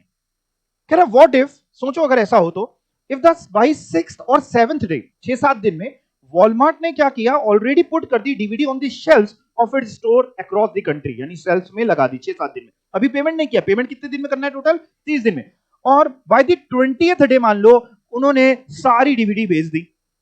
बहुत से प्रोडक्ट ऐसे होते हैं इसकी डिमांड बहुत होती है, लोग पागल होते हैं, आईफोन वगैरह के लिए नहीं, लोग कई बार देखते हैं लाइन लगा करके खरीद रहे। Here Walmart receive the DVD, ship them to its store and sold them to the customer, making a profit in the process. यानी वॉलमार्ट ने क्या किया, लिया और बेच दिया, पैसा मिल गया, प्रॉफिट कमाया। ये सब कुछ कब हो गया, all before they had paid to the Warner Brothers, अभी उन्होंने जिससे खरीदा उसको पेमेंट नहीं की, और प्रॉफिट पहले कमा के बैठ गए, क्योंकि उसको पेमेंट करना है 30 दिन बाद, सारी डीवीडी वगैरह 20 दिन में बिक गई है, अगेन 10 दिन का टाइम और बच रहा है, 10 दिन के लिए भी पैसा कहीं इन्वेस्ट कर देंगे तो थोड़ा बहुत तो ब्याज कमा ही लेंगे, ठीक है। If Walmart can continue to do this, देखिए वार्नर ब्रदर्स को भी दिक्कत नहीं है क्योंकि उनकी बिक रही है उनके थ्रू डीवीडी, तो उनको भी दिक्कत नहीं है, इनको भी दिक्कत नहीं है, वॉलमार्ट को, कस्टमर को भी चाहिए कि हाँ ठीक है, मैं एंजॉय करने को मिलेगा, डीवीडी सुनेंगे। If Walmart can continue to do this with all of its supplier, it does not really need to have enough cash, अभी पैसे की जरूरत ही क्या है, on hand to pay all of its accounts payable, as long as transactions are timed right, they can pay each bill as its come due, maximising their efficiency. जितने अमीर लोग होते हैं ना, वो वॉलेट नहीं लेके चलते, क्योंकि सर फोन से पेमेंट कर देते हैं, अब वो तो सामान खरीद लेते हैं, उनके पीछे कोई चमचा वो पेमेंट कर रहा है, या जिससे खरीदा उसका बाद में घर में बिल आ जाएगा 1 महीने बाद, 2 महीने बाद, खाता चलता है, ठीक है। तो सेम चीज है, कह रहा अगर वॉलमार्ट ये एंजॉय कर रहा है कि पीछे उधार में खरीद रहा है और आगे नगद बेच रहा है, और सबके साथ अगर ये कर लेता है तो उसको क्या जरूरत है बैंक से लोन लेने की, सीसी लिमिट की जरूरत ही नहीं है उसको। तो साहब और क्या हो सकता है, नेगेटिव वर्किंग कैपिटल आप कैसे एंजॉय कर सकते हैं, आपकी मैनेजरल एफिशिएंसी अच्छी हो, आप अच्छे से पीछे से रॉ मटेरियल सप्लायर से बात कर लेते हैं कि सर आपसे सामान खरीद रहे हैं, पेमेंट बाद में करेंगे, और द डेटर से कहते हैं कि सर एक काम करो 2% कैश डिस्काउंट ले लो, पेमेंट दे दो, लेकिन मैनेजरल एफिशिएंसी समझते हैं ना, गंजे को कंगी बेचना, in a business with low inventory and account receivable, ठीक है। और फिर कह रहा है अगर बहुत डिटेल एनालिसिस चाहिए तो कह रहा है ये HUL की केस स्टडी पढ़ लेना, यहाँ पे जाकर के CMA वालों के मॉड्यूल से कुछ इन्होंने उठाया, तो मन करे तो आप पढ़ सकते हैं, वेबसाइट पे जाके दिखाया। Management of working capital, working capital in general practice करता है refers to the excess of current assets over current liability, जाहिर सी बात, current assets minus current liability working capital है। मैनेजमेंट ऑफ वर्किंग कैपिटल, अब मैनेजमेंट मींस जितने components थे आपके, अभी आपने कॉपी में लिखा stock of raw material, stock of WIP, stock of finish goods, debtors, cash, बहुत सारी चीजें, बैंक, शॉर्ट टर्म एडवांसेस, ये सब जितने भी हैं, आपको अगर अपनी वर्किंग कैपिटल अच्छे से मैनेज करनी है तो आपको इन सबको मैनेज करना है। आपको ये मैनेज करना है कि रॉ मटेरियल का स्टॉक, भाई वर्किंग कैपिटल मैनेज कैसे होगी, जब हम रॉ मटेरियल का स्टॉक पे पहले एनालिसिस करें कि ये कितने टाइम का हमें रखना चाहिए। लेट्स से हम रॉ मटेरियल स्टॉक अपने अभी 1 महीने का रखते हैं, तो क्या 15 दिन के स्टॉक से भी काम चल जाएगा? आप समझे मेरी बात को, कि अगर आपको लग रहा है कि जहां से आप खरीदते हो वहां पे आपको कंटिन्यूअस सप्लाई मिलती रहती है, तो बहुत ज्यादा रॉ मटेरियल का स्टॉक रख के क्या करेंगे, रॉ मटेरियल का स्टॉक कम करेंगे, करंट एसेट्स थोड़े से कम होंगे, वर्किंग कैपिटल की रिक्वायरमेंट कम होगी। तो जब एक एक कंपोनेंट को आप एनालाइज करेंगे, उसको मैनेज करेंगे, डेटर से लेकर के कैश को लेकर बैंक के बैलेंस को लेकर के, वर्किंग कैपिटल मैनेजमेंट अपने आप हो जाएगा, उसी को कहते हैं वर्किंग कैपिटल मैनेजमेंट। इस पूरे चैप्टर में यही सीखने वाले हैं, ठीक है, ओके। चलते हैं, यहां से आते हैं। वर्किंग कैपिटल मैनेजमेंट की क्या पॉलिसीज हैं? Working capital management policies of A firm have a great effect on it's. देखिए वर्किंग कैपिटल का किस किस पे इफेक्ट है? आपकी प्रॉफिटेबिलिटी पे। वर्किंग कैपिटल अगर आपकी कम होगी, प्रॉफिट ज्यादा होंगे, सब्जेक्ट टू की सेल चेंज ना हो। और वर्किंग कैपिटल अगर ज्यादा होगी तो प्रॉफिट्स कम होंगे। सर ऐसा कैसे आप बोल रहे हैं, वर्किंग कैपिटल ज्यादा तो प्रॉफिट्स कम? क्योंकि बेटा वर्किंग कैपिटल अगर आपने जरूरत से ज्यादा रखी है तो ब्याज वगैरह की कॉस्ट बढ़ जाएगी, खर्चे बढ़ जाएंगे, प्रॉफिट कम हो जाएंगे। वर्किंग कैपिटल कम रख रखी है तो ब्याज की कॉस्ट कम आएगी, खर्चे कम होंगे, प्रॉफिट ज्यादा होंगे। मैंने उल्टा तो नहीं बोला है कुछ? आप समझ गए? वर्किंग कैपिटल की रिक्वायरमेंट के हिसाब से प्रॉफिटेबिलिटी, लिक्विडिटी, वर्किंग कैपिटल ज्यादा होगी, लिक्विडिटी ज्यादा होगी, कम होगी, कम होगी। स्ट्रक्चरल हेल्थ कैसी है ऑर्गेनाइजेशन की? वर्किंग कैपिटल अगर अच्छी होगी, आपकी ऑर्गेनाइजेशन की हेल्थ अच्छी होगी, लोग रुके रहेंगे, नहीं तो फिर चढ़े जाएंगे। तो वही तीन चीजें इन्होंने यहां लिखी हुई हैं। एक लिखा है डायमेंशन वन आपकी है is concern with the formulation of policy with regard to profitability, risk and liquidity. Two वाली जो है वो लेवल ऑफ करंट एसेट कितना रखें, और तीसरा लेवल ऑफ करंट लायबिलिटी। यानी सबसे पहले तो आपको ये तय करना है कि आप कितना प्रॉफिट, कितने रिस्क चाहते हो एंड कितनी लिक्विडिटी चाहते हो। अगर कोई इंसान कह रहा है नहीं यार हम रिस्क कम चाहते हैं, हम व्यापार में ज्यादा रिस्क नहीं चाहते, रिस्क अगर कम चाहोगे प्रॉफिट भी आपको कमी करनी पड़ेगी। क्यों? रिस्क कम कब होगी? जब आपकी वर्किंग कैपिटल ज्यादा होगी। नहीं समझे? रिस्क कम कब रहती है? जब वर्किंग कैपिटल जितनी जरूरत है उससे ज्यादा आपने रखी तो रिस्क कम है ना। वर्किंग कैपिटल की नीड है 5 लाख, आप 8-9 लाख रख के चलते हो तो रिस्क कम है ना, कि कभी भी किसी का पेमेंट करना पड़े तो हमें किसी को कहीं से मांगने की जरूरत नहीं, हमारे पास पैसा रहता है।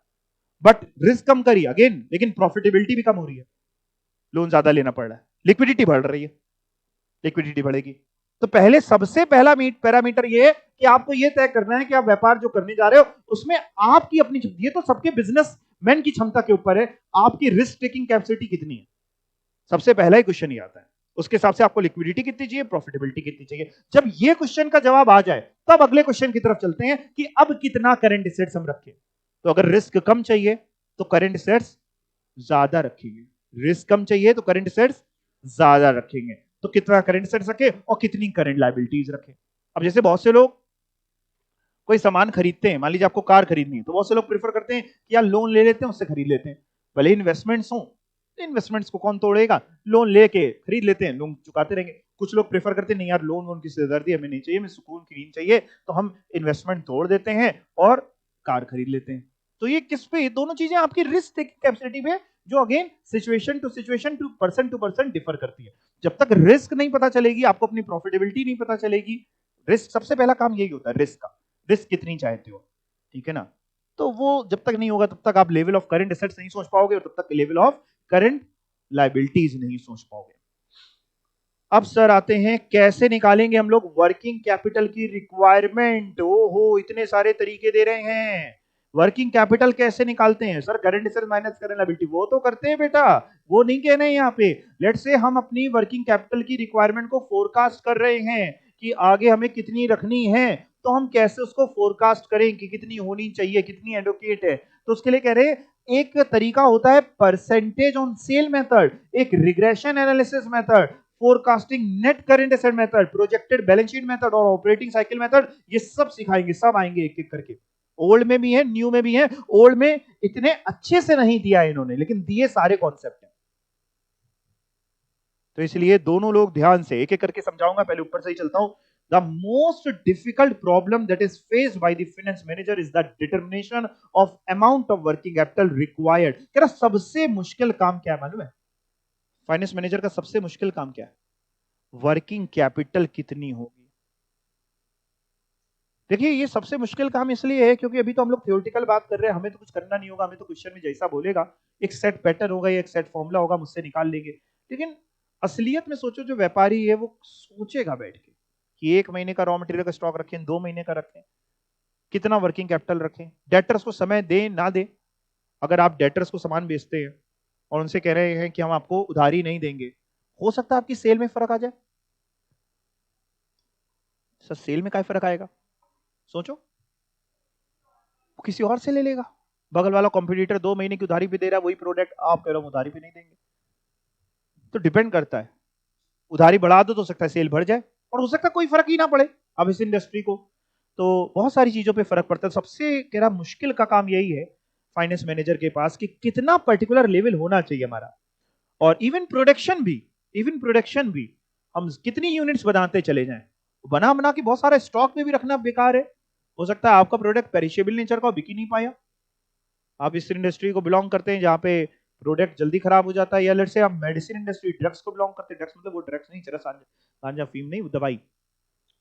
अब उसमें हो सकता है बहुत सारे आइटम्स ऐसे हो जिसके एक्सपायरी डेट बहुत जल्दी हो, तो डिपेंड करता है कि आपको कितना रखना है। इंजेक्शन वगैरह हो सकते हैं कुछ, इनको एक पर्टिकुलर टेम्परेचर पे रखा जाए, तो कितना प्रोडक्शन करें ताकि ऐसा भी ना हो कि कस्टमर मांगने गया और आपका प्रोडक्ट नहीं है। जैसे बहुत सारे आपने देखा होगा मार्केट में एडवर्टीजमेंट आते हैं अलग अलग प्रोडक्ट की, दवाइयों की नहीं, किसी भी तरीके के नया तरीके का कोई प्रोडक्ट आ गया, तो एडवर्टीजमेंट आता है, उससे डिमांड जनरेट होती है, बट डिमांड जनरेट हुई, कस्टमर दुकान में मांगने गया, दुकान वाले के पास अभी आई नहीं, नहीं भैया अभी सामान ही नहीं आया वाला, तो आपकी एडवर्टीजमेंट कॉस्ट बेकार चली गई। अगर कस्टमर लौट गया है तो आपकी गई एडवर्टीजमेंट कॉस्ट। तो बड़ी बड़ी कंपनियां क्या करती हैं, बड़ी बड़ी कंपनियां पहले सप्लाई करती हैं सारा सामान और पीछे से एडवर्टीजमेंट, कि एडवर्टीजमेंट हुआ कि हाँ गंजा अगर ये तेल लगाएगा तो सल में माल आ जाएंगे, तो गंजा जब मांगने गया वो तेल, कोई अगर गंजा हो तो अपने दिल पे ना ले, ठीक है ना, हाँ सिर्फ बताने के लिए, तो वो मांगने गया तो उसके अवेलेबल होगा तब तो वो लगाएगा ना। आप समझे बात को, आए ना आए वो एक अलग बात है, लेकिन आपका माल तो बिका, ठीक है। ओके, तो सबसे पहला एक जो पहला तरीका है, सबसे आसान तरीका है परसेंटेज ऑन सेल्स मेथड। ये क्या कहता है मैं आपको पहले समझा दूं फिर पढ़ेंगे, ये बड़ा आसान है। ये क्या कहता है, ये कहता है सर आप क्या करिए, आप अपने पिछले साल की सेल देखिए और पिछले साल के current assets and current liability कितने थे सेल के रिस्पेक्ट में वो देखिए। मतलब जैसे पिछले साल की सेल थी 10 लाख रुपए और पिछले साल का रॉ मटेरियल का स्टॉक था 1 लाख रुपए का, यानी पिछले साल की सेल का 10% स्टॉक। नहीं समझ आया, 10 लाख की सेल थी, उसका 1 लाख स्टॉक था, तो आप ये निकालो स्टॉक आपकी सेल का कितने परसेंट था, 10%। तो अब अगले साल अगर आप ये फोरकास्ट कर रहे हो कि हम सेल करेंगे 50 लाख की, तो आपका अगले साल का जो स्टॉक होना चाहिए वो 5 लाख होना चाहिए। तो ये मेथड सिंपली क्या करता है, ये मेथड पिछले साल की सेल और पिछले साल के करंट एसेट्स को रिलेट करता है और देखता है कि वो करंट एसेट्स, वो करंट लायबिलिटी सेल का कितने परसेंट थे, और अगली बार आप जितनी सेल कहना चाह रहे हो उसका इतने परसेंट करंट एसेट होने चाहिए। बट प्रैक्टिकली बहुत ज्यादा रिलायबल मेथड नहीं है ये, क्योंकि जरूरी नहीं है कि सेल के हिसाब से ही सारे आपके करंट एसेट्स उसी प्रपोर्शन में घटे बढ़े। जरूरी नहीं है कि उसी प्रपोर्शन में आपकी सारी चीजें उतनी बढ़ जाएं या उतनी ही कम हो जाएं। बट एक मेथड है, थ्योरेटिकल मेथड है, पढ़ के देखते हैं, अब आपको समझ में आएगा, ध्यान से पढ़ना। परसेंटेज ऑन सेल्स मेथड, नाम से समझिए करंट एसेट कितना परसेंट है आपके सेल का, तो वो आपने पिछले साल का निकाला, अगले साल की जो सेल आप सोच रहे हो उसका उतने परसेंट करेंगे तो करंट एसेट निकालेगा। It is a traditional and simple method, क्यों ज्यादा दिमाग नहीं लगा रहे, क्योंकि it is a traditional and simple method of determining level of working capital and it's component. Under this method, relationship between sale and working capital is set over the year. पिछले 1 साल का देख लो, 2 साल का देख लो, पिछले 5-10 साल का देख लो, और आपने एक रिलेशनशिप तय कर ली कि सेल की और करंट एसेट्स के बीच में क्या रिलेशनशिप रहती है, करंट एसेट आपके सेल का कितने परसेंट रहता है। As the sale of the previous year is assumed as base as 100%, पिछले साल की सेल को बेस ले लो, and all current assets and current liability of the previous year are termed in proportion, underline करिए, all current assets and current liability of previous year are termed in proportion, in ratio of sale percentage, कि cell का कितने percent current asset है, and on the basis of expected जो cell होगी future की, आप उसी परसेंट पे निकाल लोगे तो आपके current assets current liability calculate हो जाएंगे।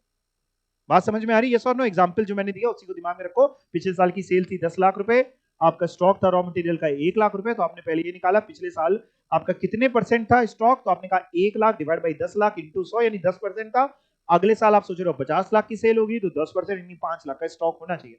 This method is simple, easy to understand and useful for projecting relatively short-term changes in working capital. However, this method cannot be recommended for universal application. क्यों? आंख बंद करके आप ये method ना लगाइए। क्यों? क्योंकि ये मेथड तो क्या कह रहा है, ये मेथड कह रहा है लीनियर रिलेशनशिप होगी सेल में, और आप बात समझ रहे हो लीनियर रिलेशनशिप का मतलब, कि जितनी से तेजी में सेल बढ़ेगी उतनी तेजी में आपकी वर्किंग कैपिटल भी रिक्वायरमेंट भी बढ़ेगी, जबकि ऐसा जरूरी नहीं हो सकता, उससे कम बढ़े वर्किंग कैपिटल रिक्वायरमेंट।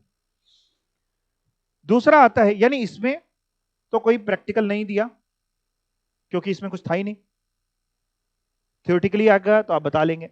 दूसरा आता है रिग्रेशन एनालिसिस मेथड, एक प्रैक्टिकल है, इसमें थोड़ी सी मैथ्स करेंगे हम लोग, थोड़ा सा दिमाग लगा के करिएगा। इक्वेशन वाइज इसको हम लोग सॉल्व करेंगे, मैं आपको इजी तरीके से समझा दूंगा। देखते हैं क्या रिग्रेशन एनालिसिस मेथड कह रहा है। ये एक स्टैटिस्टिकल मेथड है, स्टैट से निकला है, या टेक्निक है जो हम अप्लाई करते हैं to forecast working capital requirement. Working capital भविष्य की रिक्वायरमेंट को फोरकास्ट करने के लिए हम कुछ स्टैट्स, कुछ टेक्निक, कुछ इक्वेशन लगाते हैं।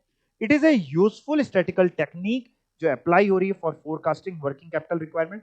It helps in making working capital requirement projections after establishing, underline करिए, वर्किंग कैपिटल रिक्वायरमेंट निकालने में मदद करता है। कैसे? तो एक्स्टेब्लिश करता है, रिलेशनशिप निकालता है किसके किसके बीच में, सेल्स और, सर यही तो ये भी कर रहा था, बिल्कुल सही आप कह रहे हैं, यही ये भी कर रहा था, सेल्स और आपके वर्किंग कैपिटल की रिलेशनशिप निकाल रहा था। बट ये क्या कर रहा था, ये लीनियर रिलेशनशिप निकाल रहा था बिना किसी फॉर्मूले को यूज करे, ये डायरेक्टली निकाल रहा था। ये क्या कर रहा है, ये एवरेज रिलेशनशिप, कुछ इक्वेशन लगाएगा, कुछ दिमाग भी लगाएगा एंड वेरियस कंपोनेंट देखेगा पास ईयर में। अल्टीमेटली करना क्या है, आइए पढ़ते हैं। रिलेशनशिप सेल्स की और वर्किंग कैपिटल की इस इक्वेशन से निकलेगी। ये इक्वेशन स्टैट्स में या मैथ्स में और भी जगह पे यूज होती है, पता नहीं छोटे में वैसे शायद नहीं रहती होगी, आपकी स्कूल वगैरह में नहीं होगी।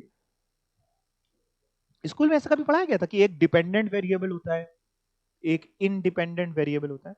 नहीं, ठीक है, कोई नहीं, परेशान ना होइए, सब छोड़ दीजिए, ये फॉर्मूला समझते हैं, मैं सब समझा दूंगा आपको। लिखा है y is equal to a plus b into x, यानी बी और एक्स मल्टीप्लाई में, जिसमें x जो है b के साथ जो मल्टीप्लाई है वो आपकी सेल है, और y जो है वो वर्किंग कैपिटल है, y जो निकल रही है। आप तुक्का मारिए बिना देखे, इधर मेरी तरफ देख के, सेल और वर्किंग कैपिटल में आमतौर पे इंडिपेंडेंट वेरिएबल कौन सा होगा? एक होगा डिपेंडेंट जो उस पर डिपेंड करता है, और एक होगा इंडिपेंडेंट। सेल होगी इंडिपेंडेंट वेरिएबल और वर्किंग कैपिटल डिपेंड करती है सेल पे, वही बात लिखी हुई है। ये बहुत जगह पे लगता है, और ये इस फॉर्मूले में यही फॉर्मूला होता है, y equal to a plus b x. इसमें जो x होता है वो हमेशा इंडिपेंडेंट वेरिएबल होता है, और जो y होता है वो हमेशा डिपेंडेंट वेरिएबल होता है। तो सेल x जो है वो सेल है, इंडिपेंडेंट वेरिएबल, y जो है वो वर्किंग कैपिटल लेवल है, डिपेंडेंट वेरिएबल। सर ये a और b क्या है? a है intercept of the least square line with vertical access, और b है स्लोप ऑफ द लाइन। कुल मिला के है क्या और कैसे निकालना है, ए और बी कैसे निकलता है, मेन काम तो वही है। ए और बी अगर आपको पता चल गया तो उस ऊपर वाली इक्वेशन में हम रख लेंगे a plus b into x. Sale दी होगी फोरकास्ट करते हुए कि भविष्य में हम सोच रहे हैं कि 50 लाख का माल बेचेंगे तो कितना हमारा करंट सेट होना चाहिए, सेल एक्स दी होगी, वाई निकालना होगा। अगर हमको ए और बी पता चल जाए तो हमारा काम हो जाएगा कि y is equal to a plus b into x. तो ए कैसे निकलता है एंड बी कैसे निकलता है? ए और बी हमेशा ये दो इक्वेशन की मदद से निकलते हैं, मतलब दो इक्वेशन बनेंगी। कभी आपने स्कूल में दो इक्वेशन साइमल्टेनियस लीनियर इक्वेशन को सॉल्व किया होगा? 5x plus 4y is equal to इतना, फिर अगला भी दिया है, फिर उसमें एक्सेस काटते थे तो y बचता था, या y काट, वैसा ही कुछ करेंगे, ठीक है।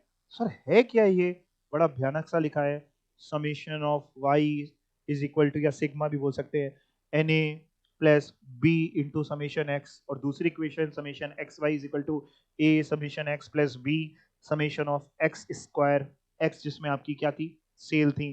कैसे करेंगे सर, ऐसा तो कुछ समझ में नहीं आ रहा, इलस्ट्रेशन से करते हैं। एक इलस्ट्रेशन है, इसके इस क्वेश्चन के आने की संभावना न्यू सिलेबस में ज्यादा है, ओल्ड में ना के बराबर है, ठीक है। पढ़ के लेकिन देख लेते हैं, दोनों लोग ही, ज्ञान में कोई कमी नहीं करनी चाहिए। देखते हैं जरा। SK Limited provided following information regarding to the sale and working capital for the 10 years from 2010 to 2019। नीचे ऊपर गलत, क्वेश्चन चेंज करो थोड़ा, 2011 से 2020 मिसप्रिंट है ये। कह रहे एक कंपनी है SK लिमिटेड, इसने आपको अपने पिछले 10 सालों की सेल बता दी है और वर्किंग कैपिटल बता दी पिछले 10 सालों की, 2011 से लेते हुए 2020 की। और आपसे कह रहा है you are requested to determine working capital requirement. आपको क्या लगती है फॉर द ईयर 2025 की कितनी होगी अगर 2025 में हमारी सेल होगी 300 करोड़।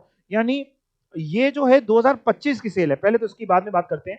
पहले बात करते हैं 2011 से 2020 की सेल और वर्किंग कैपिटल कितनी है। अब इसी में ही इन्होंने क्वेश्चन भी दिया और आंसर भी दिया, मतलब एग्जाम में आपको क्या क्या डेटा दिया होगा सुन लो। एग्जाम में आपको ईयर दिए होंगे, सेल्स दी होगी, वर्किंग कैपिटल दी होगी, बाकी तो ये सीरियल नंबर तो आप खुद ही लिख लोगे। तो करना क्या पड़ेगा एग्जाम में, ये वाले जो रेड से मार्क कर रहा हूं ये दो कॉलम आपको कैलकुलेट करने पड़ेंगे। कैसे करेंगे मैं समझाता हूं। सीरियल नंबर तो समझिएगा, कुछ नहीं, साल लिखे 1 2 3 4 5 6 7 8 9 10 10 साल, और ईयर 2011 इसीलिए कराया ऊपर 2011 से 2020 का डेटा है, 2011 से 2020 और उसकी सेल और रुपीज सारे करोड़ में चल रहे हैं, ठीक है। 100 करोड़ की सेल, 110 करोड़, 121 करोड़ ऐसे करके, और वर्किंग कैपिटल दी हुई है। अब सर करना क्या है अपने को बेटा देखो, अगर हम इस फॉर्मुलेस की मदद पे जाएं, इस फॉर्मुलेस में, तो हमें चाहिए इधर देखिए, एक चाहिए ये इतना पार्ट, ये समेशन ऑफ एक्स, फिर हम उसमें बी मल्टीप्लाई करेंगे। Summation of x means sale को हम लोग एक्स बोलते हैं, तो जो पिछले 10 साल की सेल है उसका टोटल, वेरी गुड, पिछले 10 साल की सेल आपको क्वेश्चन में दी होगी यहां से यहां तक, उसका टोटल किया तो आएगा 16 ये 42, ये आया समेशन ऑफ एक्स, ठीक है। और सर हमें क्या चाहिए, अगर हम और पहले वाले अभी एक बार क्वेश्चन को देखें, तो और हमें जो पहले वाले में चाहिए, एक चाहिए हमें समेशन ऑफ वाई। वाई क्या है सर, वर्किंग कैपिटल, पिछले 10 सालों की वर्किंग कैपिटल का जो टोटल है वो समेशन ऑफ वाई है। वो वर्किंग कैपिटल ये रही, ये वाला कॉलम, और इसका टोटल कर दिया तो ये 1029 आया, ये समेशन ऑफ वाई है। और सर क्या चाहिए ऊपर, और बेटा एन चाहिए सर। एन कहां लिखा है ऊपर वाले में, एन ये देखा, बाकी ए और बी तो निकालना ही हमको ना, एन चाहिए। एन क्या है सर, एन है नंबर ऑफ ईयर्स, टोटल कितने साल हैं 10, तो इस क्वेश्चन में एन 10 है, यानी एन है नंबर ऑफ ईयर्स, ये 10 साल का क्वेश्चन है, ये ईयर्स, ये जो है ये एन है तुम्हारा, ठीक है सर। और सर पहले वाले के अलावा दूसरे में आपको क्या क्या चाहिए, दूसरे में बेटा एक मेरे को चाहिए summation of x into y, यानी जितने एक्स हैं इंटू वाई करके लिखते जाएंगे, फिर एक्स इंटू वाई हर साल का और उसका टोटल, यानी ऐसे, उसी हिसाब से ये कॉलम बने हैं। कहां चला गया भाई, अरे देखने लैपटॉप को भी ये क्वेश्चन समझ में नहीं आया, कहां गया, हाँ ये रहा। तो एक कॉलम फिर हमको बनाना पड़ा, ये इनको x इंटू वाई का, तो x इंटू वाई कर करके आप समझ रहे हैं ना, 100 इंटू 55 ये, 110 इंटू 64 ये, और फिर इसका टोटल जब किया गया x इंटू वाई वाले कॉलम का, तो कितना दिख रहा है आपको 185620, ये आया समेशन ऑफ एक्स वाई। और क्या चाहिए उस इक्वेशन में, सर ये इक्वेशन याद करनी पड़ेगी, हाँ बेटा याद तो करनी पड़ेगी, पहले भी क्वेश्चन करा देना है, फिर घर पे बैठ के आराम से याद करना। एक चाहिए देखो समेशन ऑफ एक्स, ये ऊपर निकाला ही था सेल्स का टोटल, और एक चाहिए समेशन ऑफ एक्स स्क्वायर, तो पहले सारी सेल का स्क्वायर करना पड़ेगा फिर उसका समेशन, तो इसीलिए मैं कह रहा हूं ओल्ड में आने की संभावना ना के बराबर है, और अगर आ भी जाए तो आप स्किप भी कर देंगे तो एक आधे नंबर में आपको क्या ही फर्क पड़ेगा। न्यू में आने की संभावना है कि 5-10 नंबर में अगर पूछ बैठे तो काहे छोड़े। एक्स स्क्वायर, तो ये सेल है, हर एक सेल का यहां स्क्वायर किया एक्स स्क्वायर, फिर उसका टोटल कर दिया, तो ये समेशन ऑफ एक्स स्क्वायर आ गया, ठीक है। अब कुछ नहीं करना, दोनों इक्वेशन में जो जो वैल्यूज निकली बस उसको पुट करके सॉल्व करना है। ये बताओ छोटे में आपको इक्वेशन सॉल्व करना आता था, ठीक है, फिर कोई दिक्कत नहीं है। ये फॉर्मूला देखो दोबारा लिखा गया, वही ऊपर वाले दो जो थे ए और बी निकालने के लिए एक फॉर्मूला था, summation of y is equal to n a plus b into summation of x, और इधर था summation x y is equal to a summation x plus b summation of x square. दोनों में बस वैल्यूज पुट करी गई हैं, ये वैल्यू इसमें आ गई, ये वैल्यू इसमें आ गई। ये बताऊं कि समझ जाओगे, जैसे समेशन वाई 1029 कैसे आया सर, जितनी वर्किंग कैपिटल थी इसका टोटल होगा समेशन ऑफ वाई, ये समझ जाओगे, जिसमें ए और बी तो निकालना था, तो ए को ए ही लिखा रहने दिया गया है और बी को बी, ये दो इक्वेशन बनी, अब इनको आपको सॉल्व करके ए और बी की वैल्यू निकालनी है। बताओ आप ये कर पाओगे, यस और नो? क्योंकि अगर कर पाओगे तो ही कर पाओगे, ये बात मैं नहीं सिखा सकता यहां पे आके, इतने मैथ्स में नहीं सिखाऊंगा बैठ के। कर लोगे? इसको आप सॉल्व करोगे तो ए और बी आपको मिल जाएगा। बी की वैल्यू मिल जाएगी 0.7185 और ए की वैल्यू -15.078। अब क्या करना है सर? अब तो कुछ नहीं बेटा, ये वाला formula y is equal to a plus b x, जिसमें y निकालना है। a की वैल्यू मिल गई है, b की वैल्यू मिल गई है, और x क्या था? फोरकास्टेड जो सेल थी 2025 की, कितनी सेल थी? 300 करोड़। तो x रखना, जो आपका इंडिपेंडेंट वेरिएबल है 300, b पता है आपको, उससे मल्टीप्लाई करना और a उसमें प्लस कर देना, तो आपका y आ जाएगा। मतलब करके एक बार देख लेते हैं। तो आपका ये इधर देखो क्या किया है, ये फॉर्मूला यहां लिख रहा हूं, y इज इक्वल टू क्या? a plus b into x, जिसको y is equal to a कितना निकला है? -15.078 प्लस b कितना निकला है? 0.7185। पहले मल्टीप्लाई होगा x के साथ, बाद में प्लस होगा।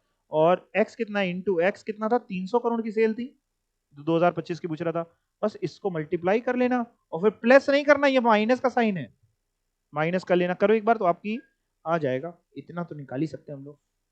300 इंटू 0.7185, ये 215.55, इसमें 15.078 माइनस कर देना क्योंकि माइनस का साइन था ना। तो 200.472 ये करोड़ में आई, ये आ गया आंसर। इतनी वर्किंग कैपिटल की रिक्वायरमेंट आपको 2025 में पड़ेगी। मेन बात ये है, दो चीजें इसमें, कि एक चीज आप ये इक्वेशन से याद कर लें, पहली चीज, और दूसरी चीज, इक्वेशन तो आप पहुंच जाएंगे, ये इसको सॉल्व करना आपको आना चाहिए। अगर ये दो चीजें आप कर पाए तो फिर इस क्वेश्चन को आप कर लीजिएगा, नहीं आप स्किप कर सकते हैं। बट न्यू सिलेबस में हो सकता है कि उसका दिमाग में आ जाए, ये बोलना सही नहीं कि दिमाग फिट जाए, है ना, दिमाग में आ जाए और वही क्वेश्चन आपको दे दे। ठीक है, चलें आगे। पक्का? आपने ऐसे क्यों किया? इसका मतलब हाँ कि ना? आगे चले, चलो आगे। अगला तो इजी है साहब, जिस पे क्वेश्चंस मिलते ही चाहे ओल्ड हो चाहे न्यू हो। Forecasting net current asset method. आपने अभी अपनी कॉपी में कुछ लिखा था, देखो क्या लिखा था कॉपी में। एक ही चीज लिखी है, वो पूरा चार्ट, ग्रॉस वर्किंग कैपिटल का और नेट वर्किंग कैपिटल। उसको निकाल लो, कॉपी खोल लो। निकालने का मतलब पन्ना नहीं फाड़ के बैठ जाना है। हम लोग करेंगे क्या?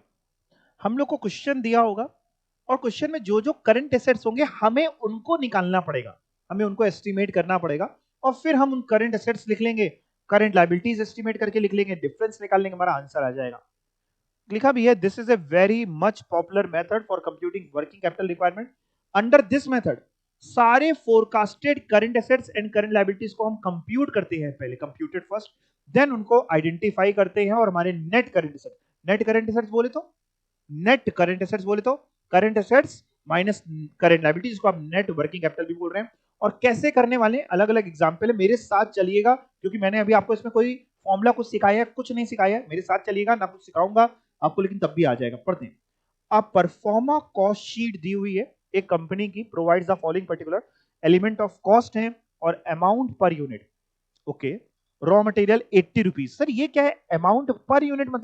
मतलब इसका मतलब यह है कि एक, सुनिएगा मेरी तरफ, एक फिनिश प्रोडक्ट बनाने के लिए 80 रुपए का रॉ मटेरियल लगता है। जैसे हम अपने यहाँ पेन बनाते हैं, एक पेन बनाने के लिए रॉ मटेरियल कितने रुपए का लगता है? 80 रुपीज का। रॉ मटेरियल में बहुत सारे होंगे, तो जो भी रॉ मटेरियल, प्लास्टिक, इंक वगैरह, सारे रॉ मटेरियल मिला करके एक पेन बनाने के लिए 80 रुपीज का लगता है। लेबर कितनी लगती है एक पेन बनाने के लिए? 30 रुपीज की। ओवरहेड 60 रुपीज के। That makes a total of 170। But total करो, 80 30 110 और 60 170। 30 रुपए प्रॉफिट हम कमाते हैं पर यूनिट, तो हम बेचते हैं जाकर के 200 रुपए पर यूनिट में। यहां तक कोई डाउट नहीं? Following further particulars are available. और कुछ पर्टिकुलर्स दिए हैं क्या? Raw material are in stock on an average 1 month. हम अपने यहां जो हमारी एक महीने की रिक्वायरमेंट होती है रॉ मटेरियल की, उसके बराबर अपने यहां स्टॉक रखते हैं। मतलब जैसे फॉर एग्जाम्पल मान लो किसी के यहां, सपोज करो, अच्छा ऐसे समझते हैं, मान लो आपके यहां पूरे साल में 24 साबुन लगते हैं, 24 सोप लगते हैं, 24 साबुन लगते हैं पूरे साल में। आप अपने यहां स्टॉक में हमेशा एक महीने के बराबर का स्टॉक रखते हो। यानी स्टॉक में कितने साबुन रखते हो ऑन एन एवरेज? दो। कैसे निकले दो? सबके आ गए दो। भाई 24 साबुन लगते हैं पूरे साल में, 2 महीने का स्टॉक रखते हो। क्या किया? देखा, हमने आपको कोई फॉर्मूला नहीं सिखाया, तभी आपको समझ में आ गया, आपने खुद आंसर दिया। आपने कहा कि सर हम 24 साबुन रखते हैं पूरे साल में, साल में 12 महीने होते हैं, तो एक महीने का जो स्टॉक हुआ 24 डिवाइड बाई 12, 2 साबुन। और आपने कहा एक महीने का स्टॉक रखते हैं, यानी 2 साबुन। अगर मैं कहता 2 महीने के रॉ मटेरियल का स्टॉक रखते हो तो 4 साबुन रखते हो। सेम व्यापार है, व्यापार में पूरे साल में जो रॉ मटेरियल का कंजम्पशन होगा, अभी मैं बताऊंगा कैसे आएगा, उसको जब मैं डिवाइड बाई 12 कर दूंगा, अगर महीनों में निकालना होगा, तो एक महीने का आ जाएगा। और फिर जितने महीने बोलेगा उसका, अगर वीक्स में बोलेगा हमको, कई बार वीक्स में बोलता है, तो पूरे साल के raw material consumption divide by एक साल में हफ्ते कितने होते हैं? 52। कितने? डिवाइड बाई 52 करेंगे तो हफ्ते आ जाएंगे। फिर अगर बोलेगा मान लो 4 हफ्ते का स्टॉक है, तो 4 हफ्ते से मल्टीप्लाई, 5 है तो 5 हफ्ते, जो बोलेगा भी कराऊंगा। रॉ मटेरियल हम अपने पास एक महीने का स्टॉक रखते हैं। मटेरियल्स आर इन प्रोसेस, ये जो लिखा होता है ना मटेरियल आर इन प्रोसेस, ये WIP का टाइम दिया होता है। Material are in process on an average half a month, 0.5 month, 0.5। Finish goods stock में जो रहते हैं वो एक महीने। यानी अगर आप अपनी कॉपी देखें तो हमारे पास 3 तरीके के स्टॉक थे। एक स्टॉक ऑफ रॉ मटेरियल, वो बता रहा है एक महीना, बट वहां पे एक महीना नहीं आएगा। हम कॉपी में जब करेंगे उसको, वहां पे तो वैल्यू आएगी, अमाउंट आएगा, वो कैसे निकालते भी समझाएंगे। WIP आधा महीना, फिनिश गुड्स एक महीना। क्रेडिट जो सप्लायर हमको देता है वो एक महीने का, यानी जब क्रेडिटर निकालेंगे, सप्लायर क्रेडिटर से निकले, वो एक महीना। क्रेडिट जो हम डेटर्स को अलाउ करते हैं वो 2 महीना। Lag, lag means delay, lag in payment of wages is 1.5 weeks. यानी जो आउटस्टैंडिंग वेजेस निकालेंगे वो 1.5 हफ्तों की है। ओके, ऊपर मंथ्स में दे रहे थे, ये हफ्तों में है। Lag in payment of overhead expenses, यानी आउटस्टैंडिंग ओवरहेड एक्सपेंसेस, वो एक महीने का करंट लायबिलिटी जो दी है। 1/4 of the output is sold against cash, जितना हम बनाते हैं उसका 1/4 नगद बेचते हैं। Cash on hand and cash at bank expect है 25,000 का। पूछ क्या रहे हैं? You are required to prepare a statement, बनाएंगे हम लोग, showing the working capital needed to finance a level of activity of 1,04,000 units of production. पूरे साल में 1,04,000 यूनिट करनी है प्रोड्यूस और बेचनी है, 1,04,000 यूनिट। तो अगर 1,04,000 यूनिट प्रोड्यूस करके बेचनी है तो कितनी हमारी वर्किंग कैपिटल रिक्वायरमेंट होगी, हमसे पूछ रहा है, भी मैं कराऊंगा आपको। और कुछ बोल रहा है, you may assume that production is carried on evenly through out the year, यानी पूरे साल थोड़ा थोड़ा हम करके एक जैसा बनाते रहते हैं। वेजेस ओवरहेड एक्रू करती हैं similarly, and A time period, इसको अंडरलाइन करिए।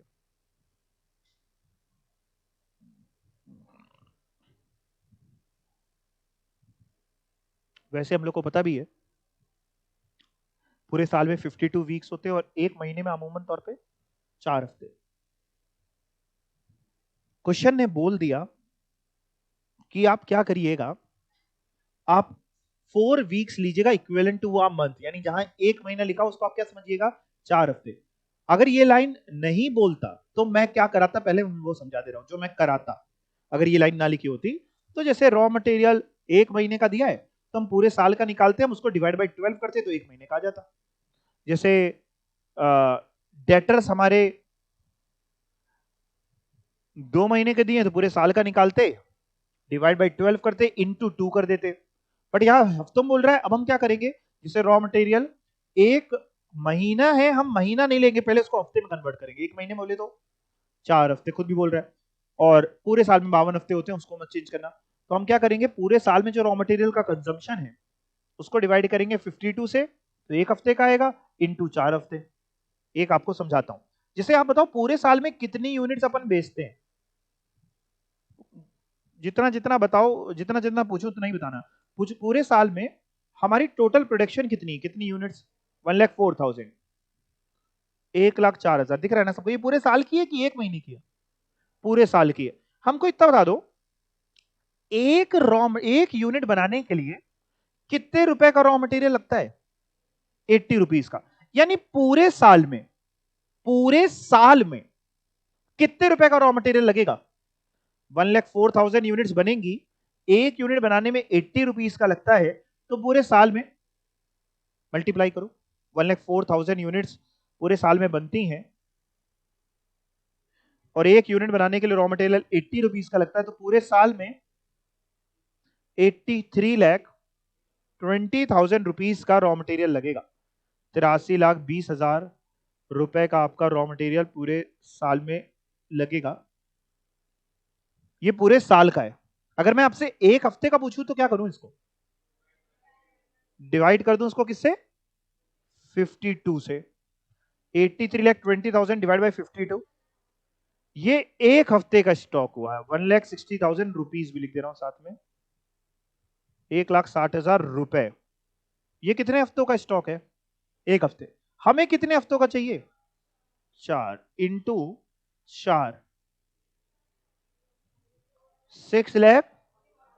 यानी जब हम वो पूरा परफॉर्मा जो आपने कॉपी में लिखा है वो बनाएंगे और स्टॉक ऑफ रॉ मटेरियल लिखेंगे, तो हम कितना लिखेंगे? 6,40,000। सर ये 4 हफ्ते कैसे ले लिया आपने? कैसे लिए? क्वेश्चन बोल रहा था कि रॉ मटेरियल इन स्टॉक हम रखते हैं ऑन एन एवरेज ऑफ, जैसे एक और आपको समझाता हूं फिर करेंगे। एक और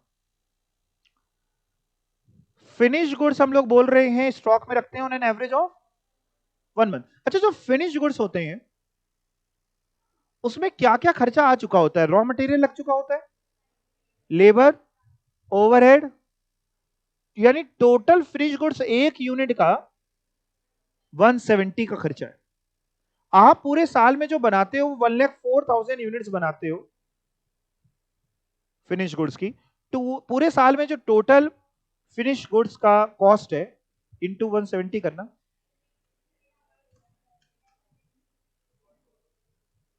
1,76,80,000। ये पूरे साल का, ये रुपए हैं, ठीक है ना, रुपए। ये पूरे साल का है। आप क्या मेरे को बता सकता है कोई बच्चा कि फिनिश गुड्स से एक महीने का पूछ रहे हैं, नहीं 4 हफ्तों का, तो अगर पूरे साल की कॉस्ट ये है तो 4 हफ्तों की कितनी होगी? क्या करेंगे? डिवाइड बाई 52 करेंगे, तो एक हफ्ते का आएगा, इंटू 4 हफ्ते, डिवाइड बाई 52, 3,40,000 इंटू 4 हफ्ते, 13 लाख। तो स्टॉक जो फिनिश गुड्स का होगा, आपको दिखाई देते हैं, ये आंसर सॉल्यूशन है। स्टॉक जो फिनिश गुड्स का होगा वो 13,60,000 होगा। रॉ मटेरियल जो होगा वो 6 लाख। जरूरी नहीं कि इन्होंने जो सॉल्व किया हमें यही सॉल्यूशन निकालना है, ऐसा नहीं।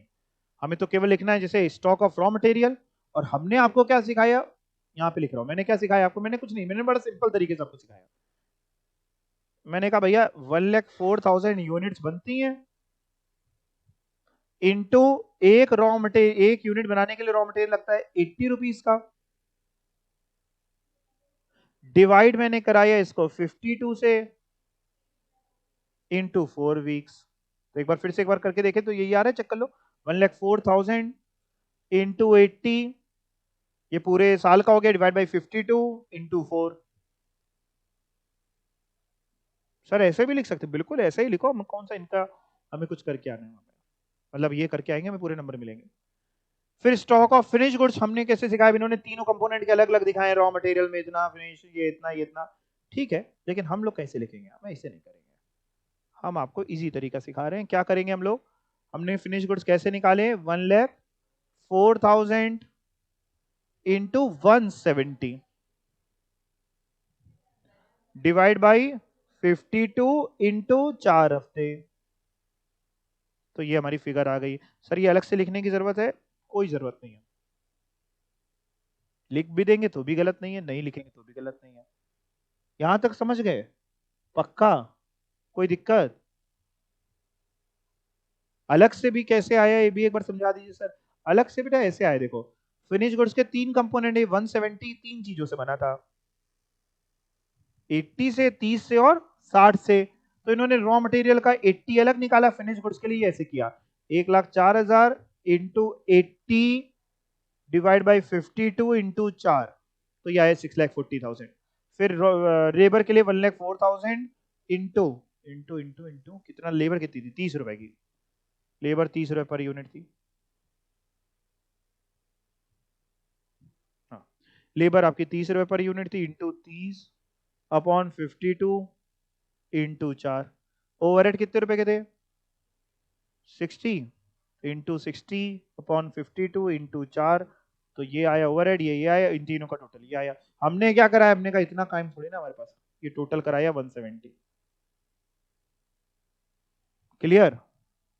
रॉ मटेरियल समझ गए, फिनिश गुड्स का भी स्टॉक समझ गए। आप अपना परफॉर्मा देखें तो एक और स्टॉक भी है, WIP।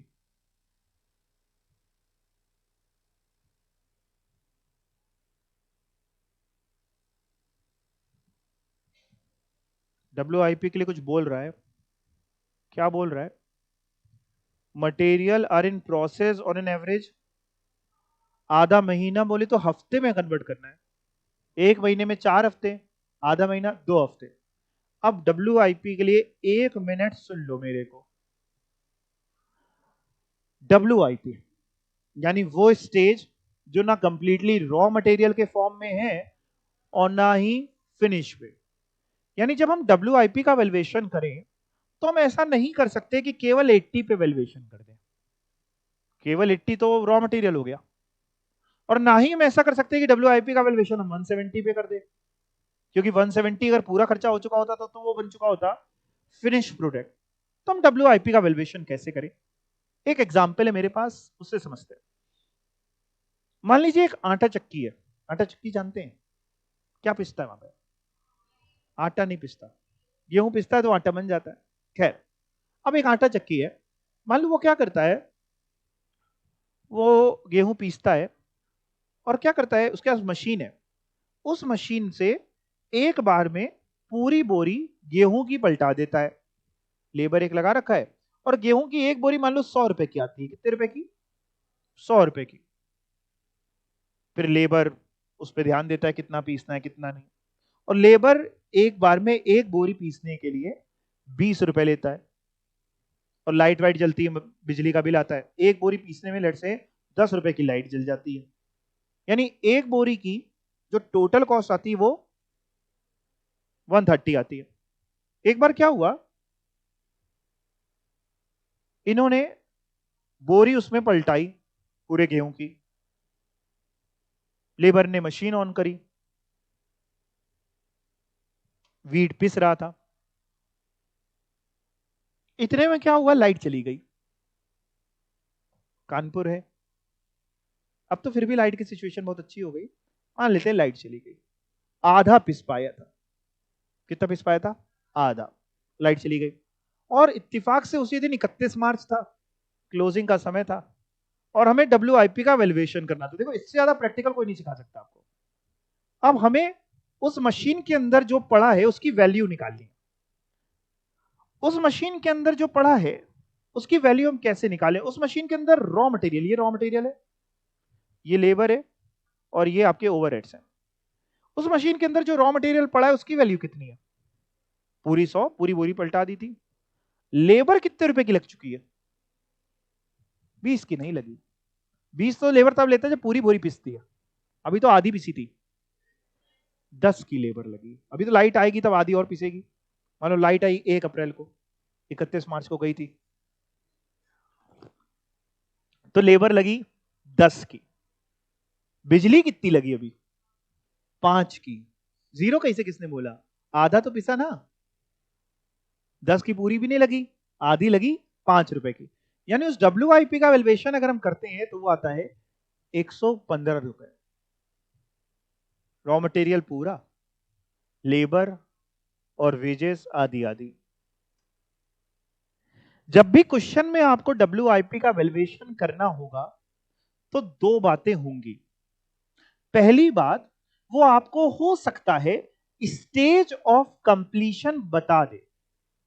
स्टेज ऑफ कंप्लीशन मतलब सर, स्टेज ऑफ कंप्लीशन मतलब हो सकता है वो आपको बता दे कि सर रॉ मटेरियल पूरा इसमें 100% पड़ गया था, लेबर और ओवरहेड 60% हो गए थे, तो हम रॉ मटेरियल 100% पकड़ लेंगे, लेबर 60%, ओवरहेड 60%।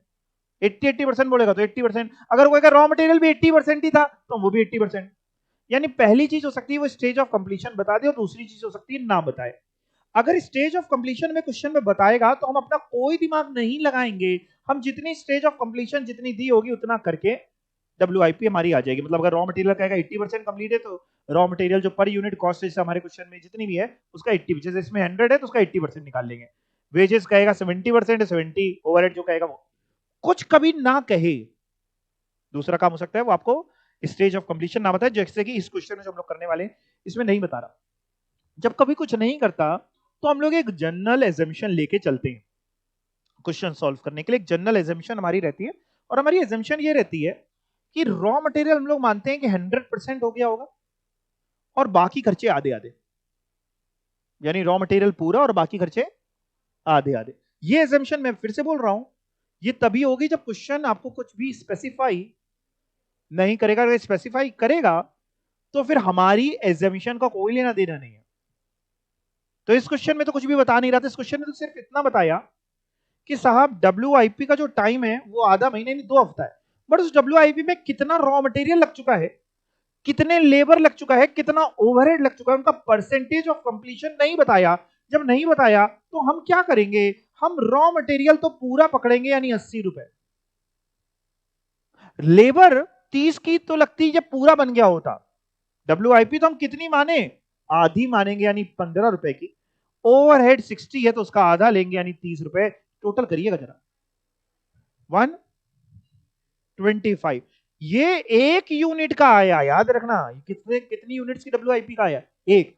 सर पूरे साल में अपन बनाते कितनी है बेटा, 1,04,000 यूनिट्स बनाते हो, इंटू 125 ये पूरे साल की WIP, डिवाइड बाई 52 ये एक हफ्ते की, इंटू कितने हफ्ते 2, 1,04,000 into 125 divide by 52 into 2, 5 lakh. आइए चेक करते हैं आंसर। WIP 2 हफ्तों की 5 लाख रुपए। क्या किया सर आपने, रॉ मटेरियल पूरा लिया है, वेजेस और ओवरहेड आधे आधे लिए हैं, क्योंकि क्वेश्चन ने कुछ बोला नहीं। समझे, सब कुछ पूरा पूरा ले लेते तो फिनिश प्रोडक्ट बन जाता, सब कुछ जीरो ले लेते तो कुछ भी नहीं होता। इसलिए हम लोग ने ऐसी एजम्पशन ली। ठीक है, इतनी बात समझ गए हैं। करना क्या होगा, बस आपको WIP लिखना होगा और यहाँ पे बस उसको ऐसे दिखा देंगे। कैसे, मैं आपको समझा देता हूँ कैसे दिखा दूंगी। आप अलग अलग नहीं कंपोनेंट दिखाने की जरूरत है, काम वो करो जिसमें फॉर्मुलेज याद ना करने पड़े। क्या करेंगे सर फिर हम लोग WIP कैसे दिखाएंगे, ऐसे करेंगे यही डिब्बे में, ये जो सेकंड वाला कॉलम है इसमें क्या करना बेटा, 1,04,000 मल्टीप्लाई और ब्रैकेट में छोटा सा दिखा देना, छोटे से में 80 का रॉ मटेरियल प्लस लेबर कितनी पकड़ी थी, 15 की लेबर प्लस 30 का ओवरहेड, ब्रैकेट बंद, अपॉन 52 इंटू 2। और बस क्वेश्चन जहां खत्म हो वहां एक नोट दे देना। यहाँ पर आप चाहो तो WIP ये लिख देना और लिख देना C नोट नंबर, जो भी आप नोट नंबर बनाना चाहो। लेट से अभी तक कोई नोट नहीं दिया है तो ये नोट नंबर 1, नीचे नोट नंबर 1 में लिख देना कि while computing WIP we have taken 100% raw material and 50% other expenses। बात खत्म हो जाएगी, क्लियर। और ये आपका 5 लाख आ गया। तो सर अगर हम परफॉर्मा देखें, देखो बेटा अपना परफॉर्मा देखो जो हमने कॉपी में लिखवाया था। सर उसमें स्टॉक तो हो गया, रॉ मटेरियल का भी, WIP का भी, फिनिश गुड्स का भी। उसके बाद क्या लिखा है, डेटर्स। चलो डेटर्स पे काम करते हैं। Credit allowed to debtors is 2 months. 2 months बोले तो हफ्तों में क्योंकि कर रहे हैं ना, 8 वीक्स। अब डेटर्स, सुनो मेरी बात, इसमें 2 स्कूल ऑफ थॉट्स है, 2 लोग अलग अलग बातें करते हैं, 2 तरीके से सॉल्व होते हैं। कुछ लोग कहते हैं कि डेटर्स जब वैल्यू करो तो डेटर्स मतलब जो प्रोडक्ट बिक गया, डेटर मतलब किस पे आएगा, जो प्रोडक्ट बिक गया। तो कुछ लोग कहते हैं डेटर्स को जब वैल्यू करो तो सेलिंग प्राइस पे वैल्यू करो। किस पे वैल्यू करो, सेलिंग प्राइस पे। यानी जैसे 1,04,000 यूनिट पूरे साल में बिकी, into selling price 200 divide by 52 into 8। नहीं समझे, एक बार करो कैलकुलेटर पे, 1,04,000 यूनिट्स इंटू 200 का सेलिंग प्राइस है 1 यूनिट का, यानी पूरे साल में इतनी सेल हो गई जितनी भी आई 208 और 1 2 3 4 5 2 करोड़ 80 2 करोड़ 8 लाख 2 करोड़ 8 लाख की सेल डिवाइड बाय 52 तो एक हफ्ते की सेल 4 लाख की और इंटू 8 यानी डेटर हो गए 32 लाख के। कुछ लोग कहते नहीं नहीं यार सेल पे वैल्यू ना करो, हमने कहा अच्छा फिर कुछ लोग कहते हैं यार डेटर को सेल पे वैल्यू थोड़ी ना करते, डेटर को तो आप कॉस्ट पे वैल्यू करो यानी 170 पे वैल्यू करो। हमने कहा यार 170 पे क्यों वैल्यू करे भाई, भी तो बिक गया है तो 200 पे होना चाहिए वैल्यू। वो लोग कहते हैं नहीं 170 पे होना चाहिए। हमने क्यों, तर्क क्या है इसके पीछे, लॉजिक है? कह रहे लॉजिक सेम है, सिंपल है लॉजिक। लॉजिक ये है भाई आप वर्किंग कैपिटल का ये रिक्वायरमेंट निकाल क्यों रहे हो? हमने कहा इसीलिए निकाल रहे हैं कि हमें पता चल जाए बैंक वगैरह से हमें कितना लोन लेना पड़ेगा। कह रहा कभी भी कोई इंसान जो लोन लेके आता है, मान लो आप कैलकुलेटर बेचते हो, 100 रुपए कैलकुलेटर खरीदते हो 150 का बेचते हो, अब आपको एक कैलकुलेटर खरीदना है उसके लिए लोन चाहिए, तो 100 का लोन लेके आओगे कि 150 का? 100 का कॉस्ट का ही तो लोन लाओगे, 100 का फिर 150 बेच दोगे। तो लोन लाओगे तो डेटर को आपको वैल्यू करना चाहिए कॉस्ट पे। आपकी जो लागत आएगी 170 आ रही है ना, 200 पे क्या वैल्यू कर रहे हो? बट आपका इंस्टीट्यूट किसी क्वेश्चन में कुछ कर रहा है, किसी क्वेश्चन में कुछ कर रहा है, दोनों सही है। तो आप लोग क्या करेंगे? क्या दोनों से आंसर सेम आएंगे? अलग अलग आएंगे। आप लोग क्या करेंगे? आप लोग न्यू सिलेबस वाले कुछ भी फॉलो कर सकते हैं अनलेस एंड अनटिल जो अगर दिया नहीं, अगर दिया है कि डेटर्स को कॉस्ट पे वैल्यू करी तो कॉस्ट पे, सेल पे वैल्यू करी सेल पे, कुछ नहीं दिया है तो आप कुछ भी कर सकते हैं, उसका एक नोट डाल देंगे, जो मैंने वो करिए उसका एक नोट डाल देंगे। और ओल्ड सिलेबस वाले जैसा देश, अब आगे जानते हैं, मतलब जैसे एमसीक्यूज में ऑप्शंस आपको दिए होंगे वैसा आप ढूंढ के कर लेंगे। पहले सेल पे ट्राई कर लेना, अगर सेल पे ना हो तो कॉस्ट पे कर लेना। इन्होंने इस पे जो क्वेश्चंस दिए हैं ज्यादातर कॉस्ट पे वैल्यू करके दिए हैं, ओल्ड सिलेबस पे ज्यादातर सेल्स पे वैल्यू करके दिए हुए थे। मेरी राय माने अगर तो ज्यादा बेहतर जो होता है वो कॉस्ट पे वैल्यू करना होता है, बट इन्होंने ही नहीं, हर बुक में दोनों स्कूल ऑफ थॉट्स चलते हैं। ठीक है, तो सर डेटर को फिर अगर कॉस्ट पे वैल्यू करते हैं तो कितना बनेगा? सेल पे तो मैंने वैल्यू करना आपको सिखा दिया, कॉस्ट पे वैल्यू करेंगे तो कितना बनेगा? 1,04,000 को किस पे वैल्यू करेंगे, मतलब 1,04,000 यूनिट्स इंटू क्या करेंगे? 170। 1,04,000 इंटू 170 करो, 1,04,000 इंटू 170, ये पूरे साल का, डिवाइड बाय 52 इंटू 8 हफ्ते।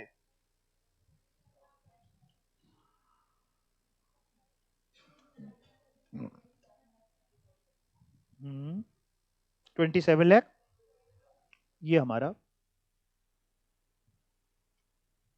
है, इनके 20,40,000 आ रहे हैं।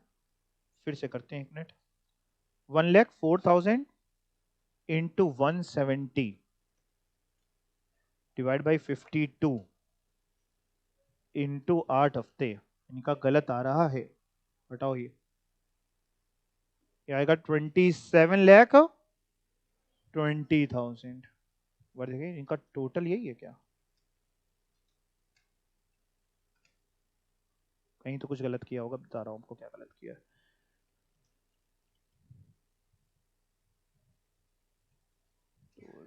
इंटू रॉ मटेरियल 80 का था, ये गलत किया। ये रॉ मटेरियल 1,20 नहीं है, 1,60 है।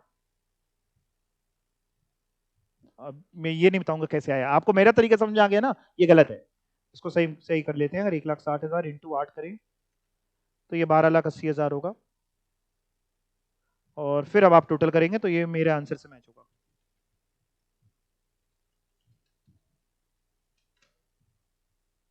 और भी गलती करी हुई है, छोड़ो इनको, ये सही है, अपना टेंशन ना लो, ये बिल्कुल सही है, 200% सही है। ठीक है, डेटर समझ गए। और अगर इसी को सेल पे वैल्यू करते तो 32 लाख आता, 1,04,000 into 200 selling price divide by 52 into 8 हफ्ते। इसके अलावा डेटर्स के अलावा अगर हम करंट एसेट इस क्वेश्चन में ढूंढते हैं तो हमें केवल एक ही मिलता है जिसका नाम है कैश, और कोई करंट एसेट क्वेश्चन दिया नहीं। और कैश नॉर्मली ना आपके लिए ज्यादातर दिया हुआ होता है, कभी निकालने के लिए बोलेगा तो निकलवा भी देंगे। कितना दिया है कैश?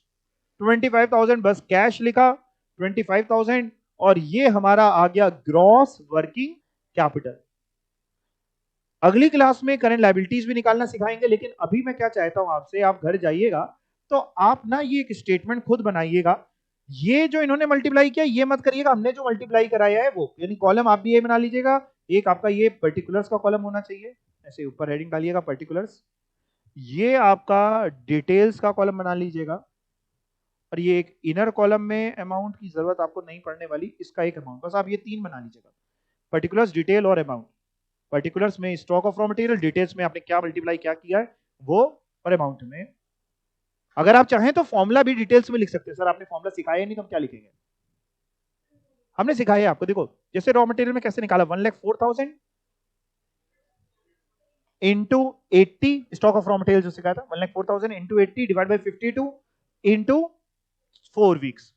1,04,000 क्या थी, एनुअल प्रोडक्शन, इंटू 80 क्या था, raw material per unit, divide by 52 weeks, number of weeks in a year, into raw material holding period या स्टॉक स्टोरेज पीरियड।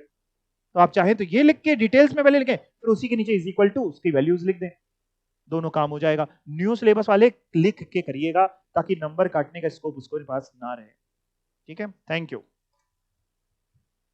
और भी एग्जाम्पल, एक मिनट और रुक जाओ, अच्छा रुक जाओ रुक जाओ रुक जाओ। इलस्ट्रेशन 3 में भी करंट असेट्स सारे निकाल के आना, करंट लायबिलिटीज के लिए जगह छोड़ देना अगर ना निकाल पाओ, और इलस्ट्रेशन 4 में भी करके आना, ये काम करके आना इतने। ठीक है, सब अगली क्लास में आपको और अच्छे से समझ में आएगा। Thank you, bye.